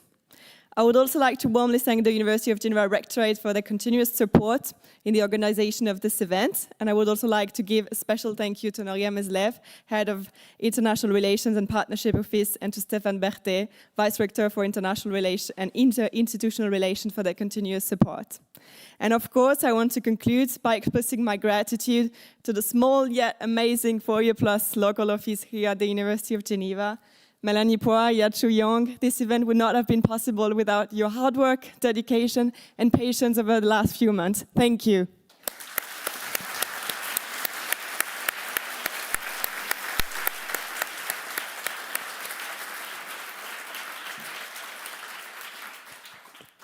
And now, even if it looks like so, the day isn't over yet.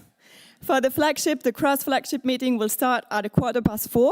And for those of you who signed up for the cultural visit, your guides will be waiting for you at the main entrance for a 4:30 sharp departure. Please make sure to join the correct group. And for the evening, we'll meet together at the Grand Théâtre de Genève, just a few steps from here, at 7.